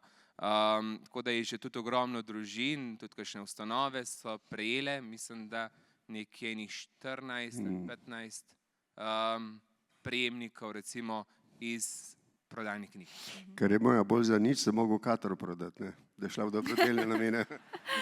Ja, tudi vi ste vašo Kataro dejansko prodali za, kako najprej je šla 60, potem pa so bratje Fratar prodajali še naprej oziroma dražili. Tako da smo zbrali zdaj pa še Tomaž, lastnik Ja. zdaj, ne? Tako da gre nekaj čez 400 000 evrov je Katra dala v tako imenovan, Ja. to je skoraj 200 000 je v tako imenovanem Katrinem skladu, to je zdaj sklad, ki je pri društvu Zlata pentljica in o tem otroci, ki prebolevajo raka, tisti, ki so v osnovni šoli oziroma do osnovne šole dobijo žepnino na mesec, tisti, ki so v srednji šoli pa recimo temu že štipendijo. To je denar, ki ga starši ne smejo tikati, to ga dobijo otroci in jim zelo veliko pomeni, ker jim v tisti stiski in ko nimajo praktično nič, imajo pa nekaj, kar si lahko sami, ne da bi koga koliko vprašali, lahko nekaj kupijo in so zelo veseli zaradi tega. Pa spremljata kaj, ja, čestitke. A spremljata statistike prodaje vajinih knjig? Spremljajo. Spremljajo. Vi veste približno, koliko ste jih prodali? Ja, mislim, da je nekaj do 5000 izvodov, mislim, da pa več. Pa. Kolikokrat sta jih pa prebrala? A ste jo vi sploh napisal? Ne, tole je pisal gospod Lojze, jaz sem sam govoril. Pa prebral jo verjetno. Nisem prebral. Ne, svoje lastne knjige, ne? Ne se vem, kaj je noter. Kaj pa vi, gospod Pahor? Sem in tja sem kakšno stvar pogledal, ker knjiga je nastajala na letališčih, na letalih, skratka na potovanjih in bilo je treba zelo veliko potem stvari, ki sem jih napisal po spominu, preveriti in enkrat se je zgodilo, da smo napisali stvar, ki se je izkazala v mojem spominu za napačno, tako da od takrat naprej večkrat pogledam, če so vsi podatki točni. Namreč ena spretna bralka, pa ne bom povedal, je odkrila tudi zdaj v ponovljeni izdaji, drugi izdaji eno napako. Pač se zgodi. Ne? Ja, se zgodi, drži. Mislim, to je zato, ker sem star, pa mi spomin že peša. No, mislim, da je za vami prebralo še kar nekaj ljudi to knjigo, preden je šla v tisk, ampak dejansko je res tako, včasih tudi sama pri sebi opazim. Napišem, ne vem, nek tekst, za mano ga prebere lektor, pa urednik, pa še kakšen novinar, pa še enkrat jaz in potem šele v oddaji, ko gre v živo, ugotovim, da sem napisala narobe. Ampak tako je. Na začetku smo slišali najmlajše govoriti o tem, kaj je ljubezen. Meni je bila zelo všeč tale, ko je rekla, ko se imata dva rada, se poročita in se kušneta. Ko si misliš nekaj dobrega o nekom, čustvo, ki si ga vesel. Kaj vse bodo tekom let še spoznali, da je ljubezen, gospod Pahor? Jaz pa nisem tako sposoben kot ta otrok, da bi znal na to odgovoriti. Se mi zdi, da so neke stvari, ki jih je zelo težko pojasniti. To je neka metafizična situacija, ne? Je neko čustvo, ki ga je zelo težko opisati. Ne? Jaz mislim, da takrat čutimo neko posebno srečo. Ko se sprašujemo, kdaj smo srečni, ko ljubimo, smo srečni. Ne? Ali pa ko smo ljubljeni, smo tudi srečni. Ne? In to ni vedno. Ne? Ja, kaj je lažje, dajati ali sprejemati ljubezen? Jaz mislim, da če si zaljubljen, tudi daješ. Ne? Mogoče ne vedno, ne tako, kot si kdo zasluži, ampak mislim, to so pač posebni trenutki v življenju. Ne? Tudi moramo vedeti, da sta dva skupaj, ki ni nujno, da sta zaljubljena celo življenje. Jaz ne morem, mi dva stanju nikoli nisva rekla, da sva danes zaljubljena. Ne? Sva pa danes 37 let skupaj, se imava rada, se spoštujeva, imava vsak na nek način svojo svobodo življenja, imava čudovitega sina, meniva, da imava družino na nek svoj način in ti časi, ko sva rekla, da sva zaljubljena, so bili čudoviti, ampak tudi danes to me pomirja, da sem recimo pred to prireditvijo poklical, rekel, da se mi zdi, da bo v redu, nekaj mi je vas lepega rekla in sem bil malček ljubosumen. Se poznata vidva? Pozdravite jo. No.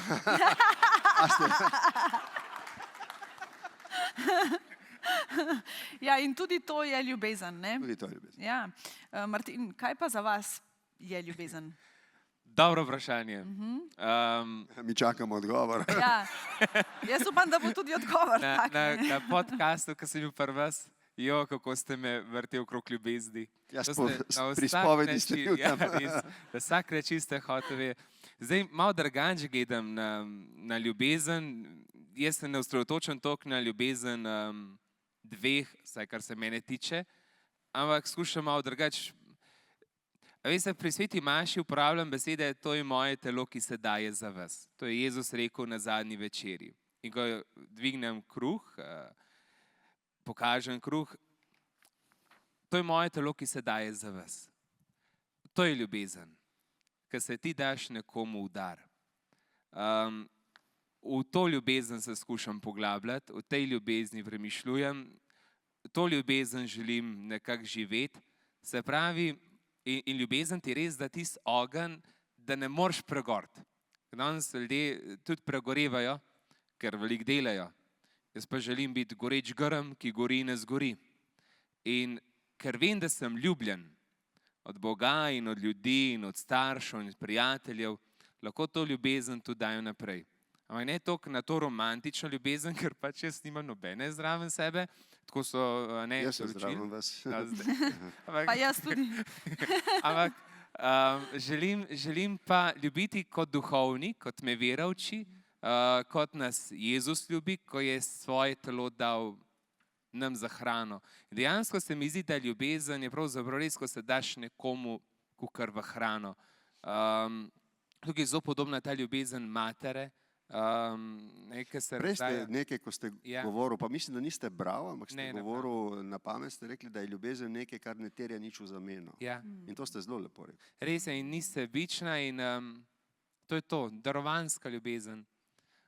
Seveda je pa pol ljubezen dveh, ki se poročita, ki imata družino, je pa isto, isto se darujeta in podarjata drug drugemu in se sprejemata kot taka, kot sta. Je pa ljubezen vodilo našega življenja. Zakaj se midva pustiva tukaj zasliševati od nje? Kaj pa za vas ljubezen?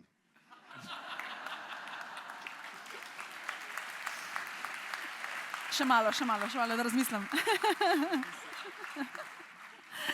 Jaz se tukaj poskušam poučiti s strani dveh izkušenih in modrih oseb, da mi povesta, kaj ljubezen je. Ja, če boste še pri teh letih spoznali, kaj je.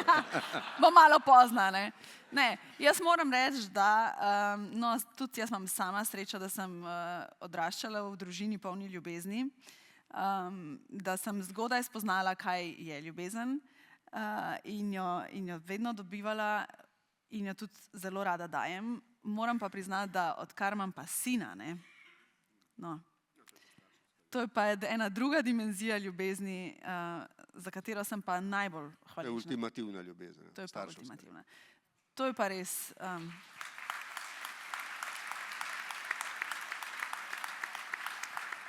Verjetno pri vsaki drugi malček pogojujemo, pri tej pa čisto ničesar. Ultimativna. Ja, ultimativna. Skratka, torej ne drži, da je v ljubezni in vojni vse dovoljeno. Ja, sveti Avguštin je rekel, ljubi in delaj, kar hočeš. Samo, če si res v tisti pravi ljubezni, potem ne bo nič narobe. Se mi zdi. Ne, se tako je. A je v ljubezni? Če je tista prava ljubezen... Ne vam čestitam, ker ste razumeli vprašanje, jaz ga nisem. To ti da pa 6 let teologije. Mislim, da je. Kakšen pa je, recimo, vi ste rekli, gospod Pahor, Stanjo ne živita klasičnega družinskega življenja. Kakšen je torej vaš odnos za gradnjo dolgotrajnega, lepega, ljubečega odnosa, ker to pa imata skozi vsa ta leta? Mislim, da je odločilo dejstvo, da se pravzaprav nisva odločila, da si ustvariva družino zato, ker sva bila zaljubljena, takrat nisva bila več, se mi zdi, v tistem romantičnem smislu, ko sva prej omenjala, saj sva bila že nekaj časa skupaj, ampak dejansko naj je povezala prvič želja, da imava družino in drugič eno veliko spoštovanje. Zdaj bom povedal neko zgodbo, če ne sodi v ta prostor, bom kar šel. Meni so blondinke ljubše. Hvala, res. Sem vedel, da sem ga začel, da ga lovim. In Tanja je seveda bila črna kot vran. In tako se mi je zdelo, šel bom ven z njo, parkrat, sjajna sprememba, ne? Ampak potem je pa zmagalo srce, ne? In Tanja me je premagala srcem, ne? Jaz sem prihajal iz revne družine, bil sem nihče, ona je prihajala iz recimo relativno premožne, odvetniške, ljubljanske znane družine, bi si lahko umislila kogarkoli. In tudi takrat, ko so ji vsi rekli, pa kaj hodiš, ne, s tem, ne, s kmetavzarjem, ne, prišel z Gorice, je vztrajala z mano, zato ker je videla v naju nekaj, ne, in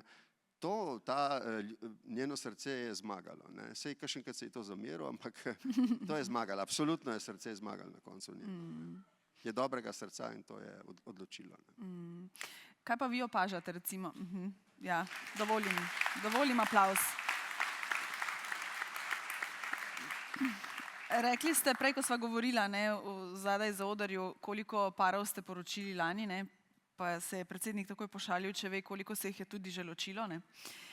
Pa ste rekli, vem samo za enega, ne. Kaj mislite, kakšno popotnico jim vi date, ne, ko jih poročite, ko jih pošljete v skupno življenje? Vedno poudarim, čim več se pogovarjati. Pogovor, dialog, to res veliko rešuje. Če so verni, vedno tudi rečem molitev, skupna molitev gotovo, molitev tudi drug za drugega.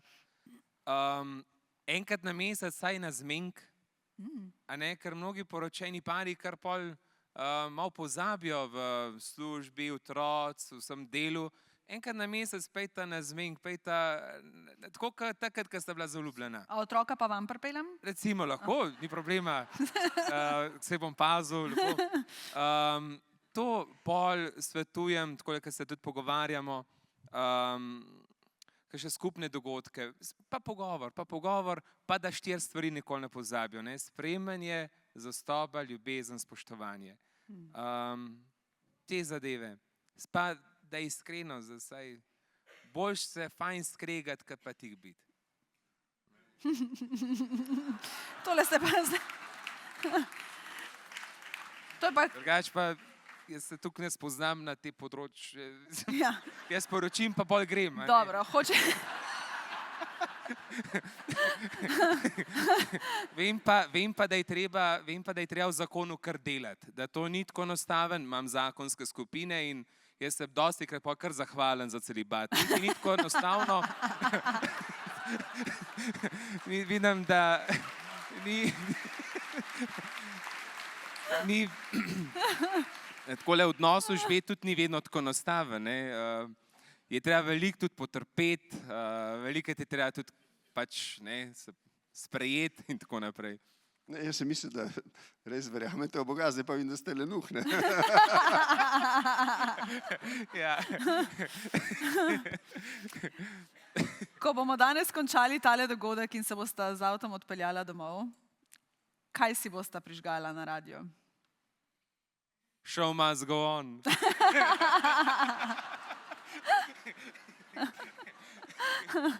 Kaj pa vi, gospod Pahor, kaj radi poslušate, ko se vozite v avtu? Mislim, ponavadi imam radio, prvi program slovenskega radia, iz vrste razlogov. Če grem na pot, si dam Slovenija, torej SI, zaradi prometnih novic.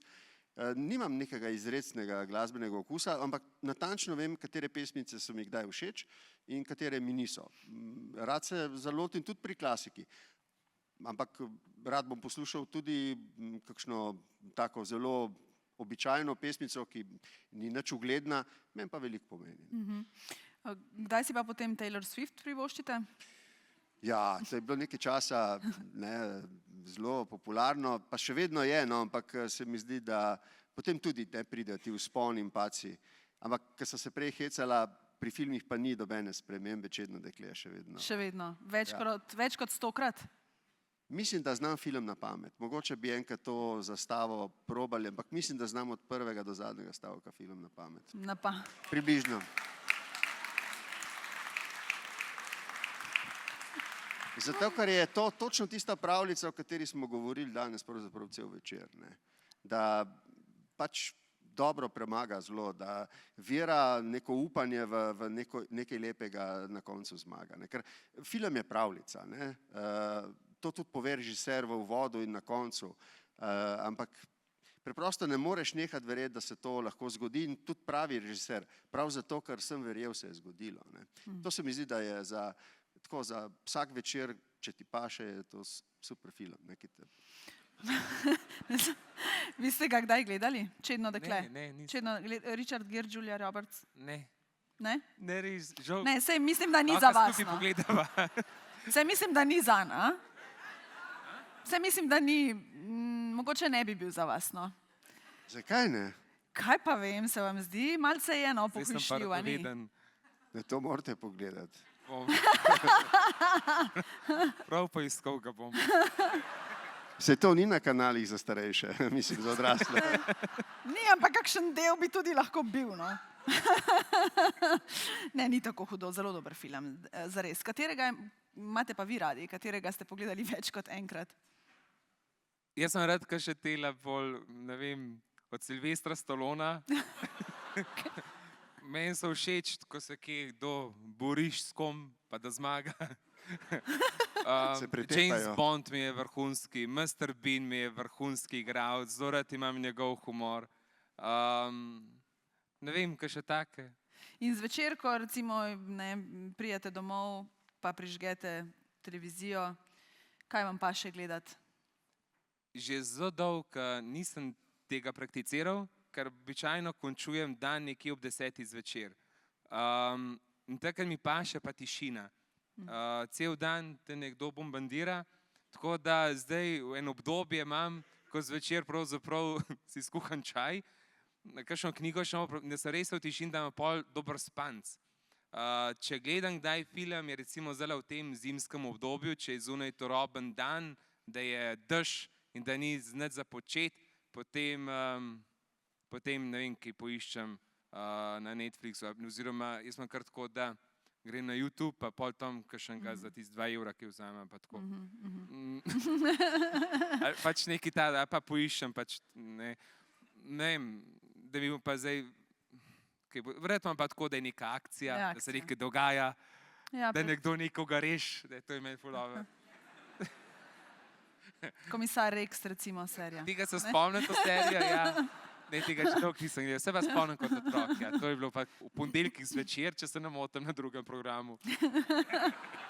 Zadnja leta pa kar periodično na kanalu A predodajo Svet. Hvala lepa. No. Kdaj pa vi gledate na letalu? Gledate filme, kaj pa doma? No, jaz za hobi spremljam ameriško politiko iz vrste razlogov in kakšenkrat se ljudje začudijo, za hobi spremljam tudi borze, pa ne zato, ker bi veliko imel in vlagal, ampak me pač zanima, kako smo pravzaprav ljudje pripravljeni pravzaprav živeti za loterijo. Borza je loterija. Ne? Seveda bodo kdo trdil, da so neke zakonitosti in pohlep vedno išče neko zakonitost na borzi, ki je pa na koncu seveda nikaj. Če bi bila, bi se vsi izognili krizi, ne? In vlagali takrat, ko se to splača. Pač spremljam borzna dogajanja zato, ker se mi zdi zanimivo, no? Kako se ljudje odločajo, kdaj in kako vlagajo. Tako da sem kar ekspert. Nimam sicer denarja, da bi vlagal, ampak če želite na svet, vam lahko pomagam. Ne? Kaj vam pa v življenju daje upanje? Skozi vašo kariero, gospod Pahor, ste veliko upanja dajali ljudem, vlivali kot politik. Kje ste ga pa vi črpali? Upanje, ne vem, če je upanje pravo vprašanje, da recimo moč, ne bi rekel. Kje sem črpal moč? Jaz se spomnim verjetno najtežjega obdobja v mojem življenju. To je bilo poleti 2009, ko sem bil res na tleh v vseh ozirih. Ne. To je bilo pol leta po prisegi za predsednika vlade, dobrega pol leta. Zbrali so se vsi nevihtni oblaki ekonomske, finančne in gospodarske krize, ljudje so bili zares prizadeti. Ne. Prvič se je zgodilo v Sloveniji, da smo šli navzdol za standardom in ne navzgor od osamosvojitve naprej. Poleg tega so bili takrat zelo hudi incidenti s Hrvaško in takrat me je zelo mučilo vprašanje, ali imam jaz kot predsednik slovenske vlade to moralno pravico, da Hrvaški preprečujem pot v Evropsko unijo, ker sem se odločil, da blokiramo njihova pogajanja zato, da izsilimo določitev meje. Ne. Takrat so bili ti incidenti in jaz sem vsako jutro prišel v službo tako, da mi je Sova dala poročilo o incidentih in o tem, ali je bila kakšna žrtva ali je bila nevarnost za kakšno žrtev. Jaz se spomnim enega dneva, če smem biti za trenutek malo bolj resen, prav v tistih poletnih dnevih, ko je naenkrat zazvonil poseben telefon, ki smo ga takrat imeli, jaz sem to dvignil in na drugi strani, mislim, da je bil namestnik direktorja Sove, rekel, v Dubrovniku je vrglo v zrak avtomobil. Se rekel, je bil naš, ne. Je rekel, ne vemo, čakamo informacije, ne. In moram povedati, se to je grozno, kar bom rekel, da sem si neskončno oddahnil, ko je prišla informacija, da je bila beograjska tablica, ker če je bila slovenska, si ne bi znal predstavljati, kaj bo, ne. Tanja in Luka sta bila v Umagu, na morju, jaz nisem šel, ker smo skupaj ocenili, da je bilo to preveliko tveganje zaradi incidentov in tudi slabih novic, ki sem jih imel o tem. Nisem pa hotel, in to je bila velika družinska odločitev, ne, da Tanja in Luka ne bi šla na morje, ker potem so začela deževati vprašanja, če vaši družinski člani ne bodo šli v Dalmacijo in na Hrvaško, ali potem mi, ne, slovenski državljani, nismo varni. In doma smo imeli posvet, Tanja je rekla, jaz bom z Luketom šla. In jaz sem imel s koalicijskimi partnerji razgovor in spomnim se, da sta oba, Katarina Kresal in Golobič, sta rekla, ti imaš vso pravico, da zavaruješ družino. Ampak se rekel, jaz imam še eno drugo dolžnost. In to je, da naši ljudje grejo mirno na dopust, misleč, da bomo to nekako že rešili. In 31. decembra, julija, ko sva s Kosorjeva našla rešitev na pogovorih na gradu na Hrvaškem mi je odleglo, ampak v tistem času je bilo res dramatično in hudo in moč sem najdel v tem klicu odgovornosti do ljudi. Zaupali so mi, zdelo se mi je, da ne grejo stvari tako, kot morajo, ampak to, da bi pa šli v neko vojno ali nekaj takega, tega preprosto sem rekel, to se preprosto ne sme. Ta problem moramo rešiti, pa če naslednji dan potem odstopim. In ko sem 4. novembra podpisal z Jadranko sporazum v Štokholmu, jaz sem tisti iskreno mislil, ko sem rekel, da je bil to fantastičen dan. Sej ljudje so me tudi kregali in so se smejali, ampak takrat sem jaz doživel neko olajšanje in moč sem poiskal v tej odgovornosti do ljudi, ki sem jih vodil. In zdaj, ko nisem več v politiki in ko ne čutim te odgovornosti, moram vam reči, ko vi date to odgovornost z ramen, jaz se počutim lahkotnega in ne zavidam tistim, ki danes vodijo slovensko politiko. No, hkrati ste pa ljudem vendarle dali upanje, da bo vse v redu, da boste zadeve rešili in na... Gotovo, mislim, gledajte, v politiki mislim, da o tem smo se dostikrat pogovarjali. V politiki mislim, da voditelji nimajo pravice, da ljudi strašijo. Prav gotovo in prav mogoče je, da so razmere dramatične. Vendar tudi, če je to na predvečer vojne, vi nimate pravice ljudi strašiti z njo. Vi morate do zadnjega trenutka iskati rešitve za mir. In se mi zdi, da je to težko. Vi morate sami verjeti v to. Tako da ni treba lagati ljudem, ampak treba je v njih vzbujati upanje, ker, veste, strah ne pomaga ničemur. Zaradi strahu pride samo do paralize. In jaz sem kot predsednik vlade delal kakšenkrat to napako in sem jo spoznal, ko sem pravzaprav bil razrešen. Namreč ljudi sem strašil s tem, kaj bo, če ne bo pokojninske reforme. Če ne bomo tukaj naredili varčevalnih ukrepov, če tega ne bo, če unga ne bo. Na koncu sem videl, da je bil to napačen pristop. In kot predsednik republike sem to izkušnjo imel in sem jo drugače obrnil in se je izkazala kot dobro.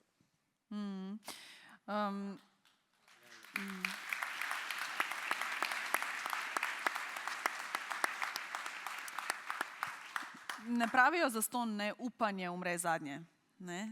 Tudi vi svojim vernikom polagate upanje. Ja, in tudi sam črpam upanje pred Bogom in mu zaupam in najdem moč v njemu, v molitvi. Danes sem imel tremo malo pred tem dogodkom, ni samo umevno, da smo takole skupaj in da ste vi vsi tukaj prišli. Čutil sem odgovornost. Vse ne zgleda tako grozno. Krasno je. In sem pač tudi danes tako si naredil dan, da sem imel priložnost, da sem položil vse upanje tudi v Božje roke. In vedno verjamem, da bo tako, kot ima za biti in da je tako, kot je Božja volja. In glede tega sem dostikrat zelo svoboden in sproščen in miren, ker verjamem, da bo vse v redu. In tako tudi je. In tako se tudi zdaj trenutno počutim. In tudi, kadar so kakšne situacije, tudi v župnijah imamo večkrat kakšne večje projekte, večje dogodke, tudi kar odgovorne zadeve, da konca vedno vse zelo lepo izpele. Vsi smo potem srečni, zadovoljni, hvaležni. Tako, no, in se kje najde moč v Bogu. Ker vera nam pomaga gojiti tudi upanje, ne? Kakšen odnos imate pa vi z vero, gospod Pahor, v koga ali kaj verujete? Torej, zakaj me starši niso napotili pravzaprav kot večino vaških otrok v cerkev, se pravzaprav z mamo nikoli nisem pogovarjal. Nekako se je zdelo, da, ne vem, vsi so bili okrog mene verni, da bi mene pa poslali k verouku, me pa niso. Zakaj? Pravzaprav o tem nikoli z mamo nisem govoril. Potem pa je bilo verjetno že prepozno, da bi sam kaj spremenil v življenju. Res pa je, da sem za razliko od mojih prijateljev, ki so mogli iti v verouku, jaz zelo rad šel v fuzbalu. Kakšen odnos imate pa vi do vere? Živite jo vsak dan, dan za dnem. A ste kdaj, no, kako? A po dvomu? Ja, hotela sem vprašati, pa sem se potem ugriznila. Ne. Ja, tudi po dvomu sem. In včasih imaš tudi občutek, da Boga ni, se da bi skril. Kakšni težki trenutki, ko so težka obdobja. Obdobje za obdobjem, ne? Ja, tudi pridejo in ne veš, kam bi šel naprej. Takrat zelo prav pride rutina, neka stalnica. Vam pa moram zdaj se spovedati. Kadar mi je težko, pa upam, da Bog je. Ja. Pa mislim, da nisem edini, ki ni veren, pa ko mu je težko, upa, da Bog je. In res je to, kaj je težko, veste, včasih more postati tudi malo težko, da se človek majhen malo tudi ustal pa zamisel. Me je tako dobro enkrat en partizan rekel, Slavko Sušnik, žal je že pokojen, fej so bile prijatelja, di maru cerkve pa to, ne. Ampak, kaj je bil pa na front, ne, se ga vpraša, ste kaj molil, takrat pa sem. Takrat pa sem in tudi jaz grem in tudi moja vera raste. In tudi jaz vero še spoznavam. Se mi zdi, da je nenazadnje to proces. Vera ni nekaj, je pot, ki jo hodiš in na tej poti tudi rasteš, tudi padeš, tudi čas narediš kakšen korak nazaj. In vera pravzaprav raste res z mojim odnosom do Boga in do bližnjega in do samega sebe. Ni to naučeno, res tako spoznavam v svojem življenju in kot sem že tudi vmes rekel, največkrat res rastem v veri, ko poučujem otroke. Otroci so neverjetni, imam v mislih eno Julijo iz Grosuplja, ki sem jo vprašal po prvem svetovnem hailu, kako je bilo. In tako luštno, župnik, to je bil moj najlepši dan v življenju. Jaz sem že od 4 naprej čakala, da bom šla prvič ob hailu in Boga sprejela. Točno tako. Meni je presunil, ker to je tako resnično povedala, da te gane. Čips je hotla, no? Kako? Čips je hotla, ne? Ja, prejela je Boga. No, ali pa prestarejših. Tudi to, kako nekdo najde moč na vkljub vsej hudi tragediji, ki je doživel. Nekaj še ljudje res doživijo težke stvari v življenju in se čudiš, kako se lahko še nekdo smeji, kako lahko najde upanje, volo za naprej, na vkljub, in v Bogu najdejo. In ti ljudje so mi tudi malo navdih. In ko spoznavam te ljudi, potem skušam tudi sam to odkrivati in vidim, da je. Ko ste omenil Julijo, sem se spomnil ene resnične anekdote. Bil sem na Dolenjskem na občinskem prazniku in ko je bilo konec proslave, smo se preselili na igrišče, bil je tak krasen poleten večer in k meni je prišla ena Julija, ko ste omenil Julijo, mislim, da je punčka mogla imeti 6 ali 7 let in me je prosila za podpis, verjetno so ji starši rekli. Ne? No, in jaz se podpišem, pa sem mislil, da je prav, če še kaj rečeva, pa sem rekel, joj, kot je pa ime, pa je reka Julija, pa sem rekel, kaj pa boš, ko boš velika, pa nič ni rekla, sem rekel, a boš princeska, in me tako pogledala, to sem že.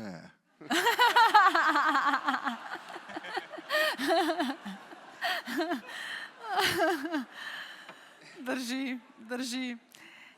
Ja, kaj ne rečem, počasi se bližamo koncu našega pogovora, ampak kater od vaju mogoče s sabo telefon tukajle? Ja, ker moramo narediti še en selfie, takšna so navodila. Vi se lepo smejte tukajle zadaj, mi bomo naredili skupaj takole en selfie, tukaj bomo prišli in skupaj z občinstvom naredili en selfie. Tamle v zaodrju se pa, kolikor vem, že pripravlja Monika Avsenik, tako da naj zdajle ogreje glasilke. Gremo. Ja, jaz bi bila rada v sredi, ja, res je.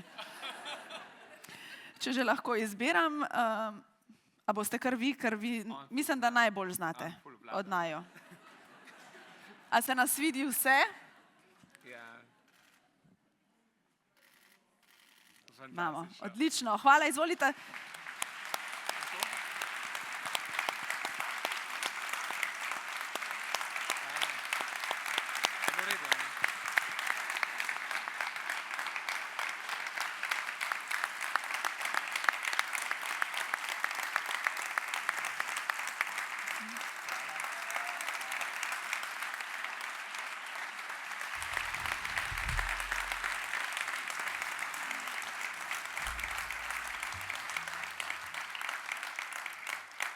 Hvala lepa, draga gosta, odlična sta bila, kot vedno.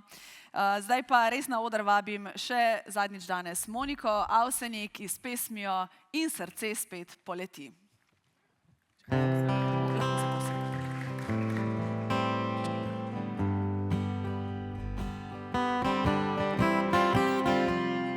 Proti soncu, kakor ptica poleti, poznem dnevu zaživi. Na koncu mesta, kjer si doma, čakam te, pridi, plac je za dva in srce spet poleti. Se zraven mene usedla si, nekaj me miri in tople sape žare ko svetli. Lepi pogledi in iskre oči, tvoje so sanje, sladke kot greh. Spet me uščipne in se zbudim, tisto v tebi zdaj prebudim in srce spet poleti, ker se zraven mene usedla si, nekaj me miri. Tople sape žare ko svetli.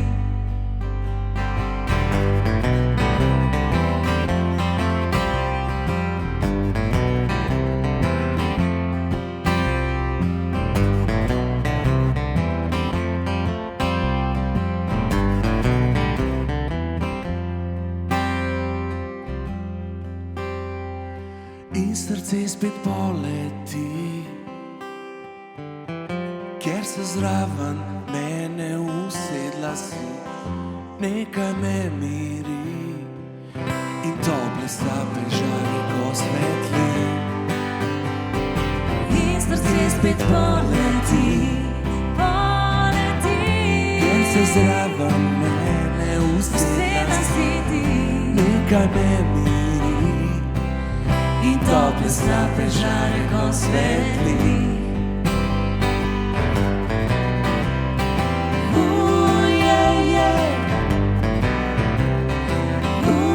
Yeah.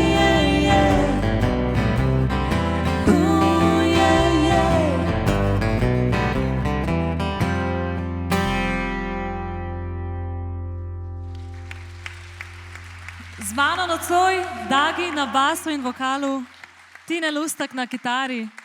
Hvala lepa čudovitim gostom, hvala Nuša tebi, hvala za povabilo in lep večer še naprej.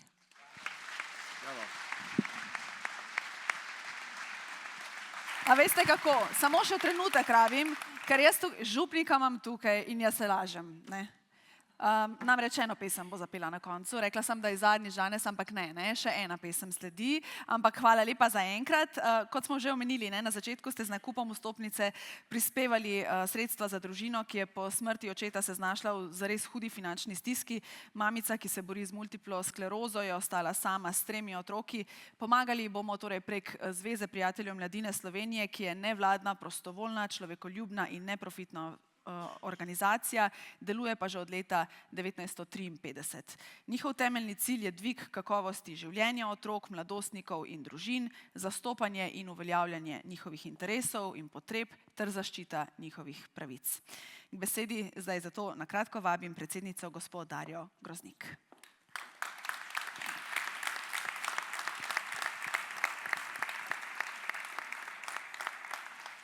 Spoštovana publika, spoštovana gospoda Martin Golob in Borut Pahor. Res zelo lep večer smo preživeli, večer poln smeha, večer tudi poln iskrenosti, iskrivosti in empatije. Vse to vaju odlikuje, zato so vajni nastopi in tudi vajne besede vedno deležne velike pozornosti. In upam, da bo v bližnji prihodnosti še veliko priložnosti za to. In še nekaj bi rada poudarila, ker smo organizacija, ki se bori za dvig kakovosti življenja otrok. Tudi vidva dobro veste, kako je treba poskrbeti za mlade, za otroke. Naj povem to, kar nocoj ni bilo povedano, pa tudi je del zgodbe, njune zgodbe. Ne vem, če veste, jaz sem izvedela pred kratkim, gospod Martin Golob je bil včasih svetovalec na Tom telefonu. Tom telefon je edini telefon za otroke in mladostnike v Sloveniji. Seveda, svetovalec ne more biti vsak. Svetovalec je lahko le tisti, ki zna in ki želi biti opora mladim in otrokom. Gospod Borut Pahor je bil včasih učitelj plavanja v koloniji. Ampak ne samo to, rada bi povedala tudi naslednje. Tudi ko je bil predsednik republike, predsednik države, smo z njegovo vključenostjo pri naši organizaciji izpeljali celo kopico različnih dogodkov, konferenc. In pri vseh dogodkih ni bil samo dolgočasno protokolaren, zelo daleč od tega. Vedno je bil angažiran, vedno ga je zanimalo, kaj otroci, kaj mladi razmišljajo. Velikokrat jih je povabil tudi v predsedniško palačo in to je bil zanje res zelo lep dogodek vedno, prav vedno. Tako da najlepša hvala obema.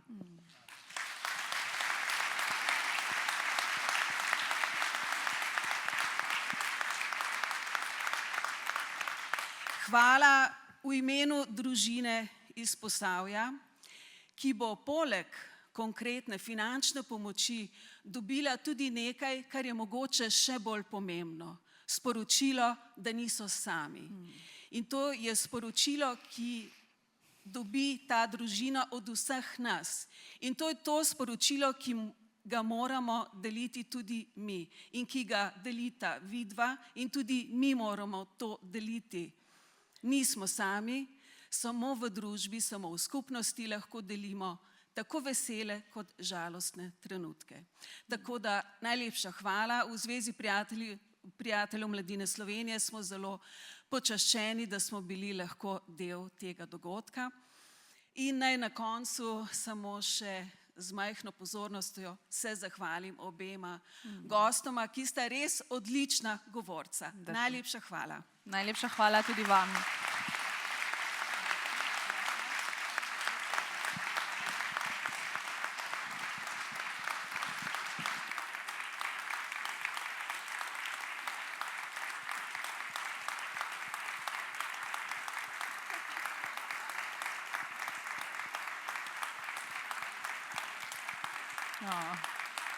Najlepša hvala.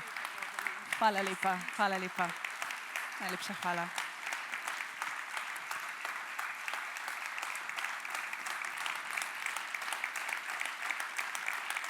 Ja, najlepša hvala. Ja, nič, vsi tukaj na odru upamo, da ste uživali, a ste? Ste, dobro, v redu. Potem pa, Martin, upanje umre zadnje, lahko rečeva, da bo morda še kakšen takšen večer? Mogoče pa. Dobro, no, razmislite, koga bi želeli imeti tukaj zraven, pa se bova potem pogovorila. Hvala lepa. Hvala seveda, draga gosta. Zdaj pa predlagam, da se prepustimo še zadnji glasbeni točki, zdaj pa zares, zdaj pa ne lažem. Takoj, ko boste zaslišali prve takte, boste vedeli, za katero pesem gre in saj veste, Bog sicer vse vidi in vse sliši, pa tudi vse odpusti, tudi fušanje, zato kar glasno vsi v en glas zapojmo to zadnjo, čisto zadnjo pesem. Hvala in lahko noč.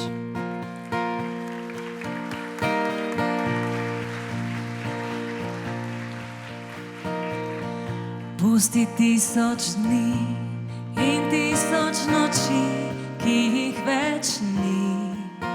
Če sploh ne veš, da so kdaj bili. Vse mi le en dan, ki skril si ga tja na srčno stran. Pozabil ga nikoli več ne boš. To je bil tvoj dan ljubezni, najlepši dan, ki ne mine nikdar. Svet živi za dan ljubezni, dan, ki da ti vse in vse ti vzame. Ti ga nikdar ne izveš, pa vi, kdaj spet ta dan. Naj te upanje ne zapusti, ne zaspi. Ko jutro te zbudi, to bo ljubezni dan. To je bil tvoj dan ljubezni, najlepši dan, ki ne mine nikdar. Svet živi za dan ljubezni, dan, ki da ti vse in vse ti vzame. Ti ga nikdar ne izveš, kdaj prišel bo zate spet ta dan.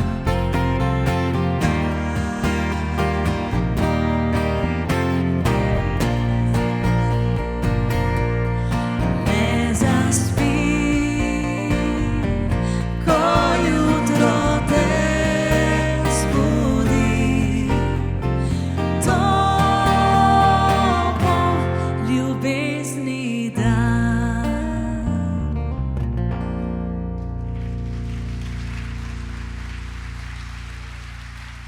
Najlepša hvala.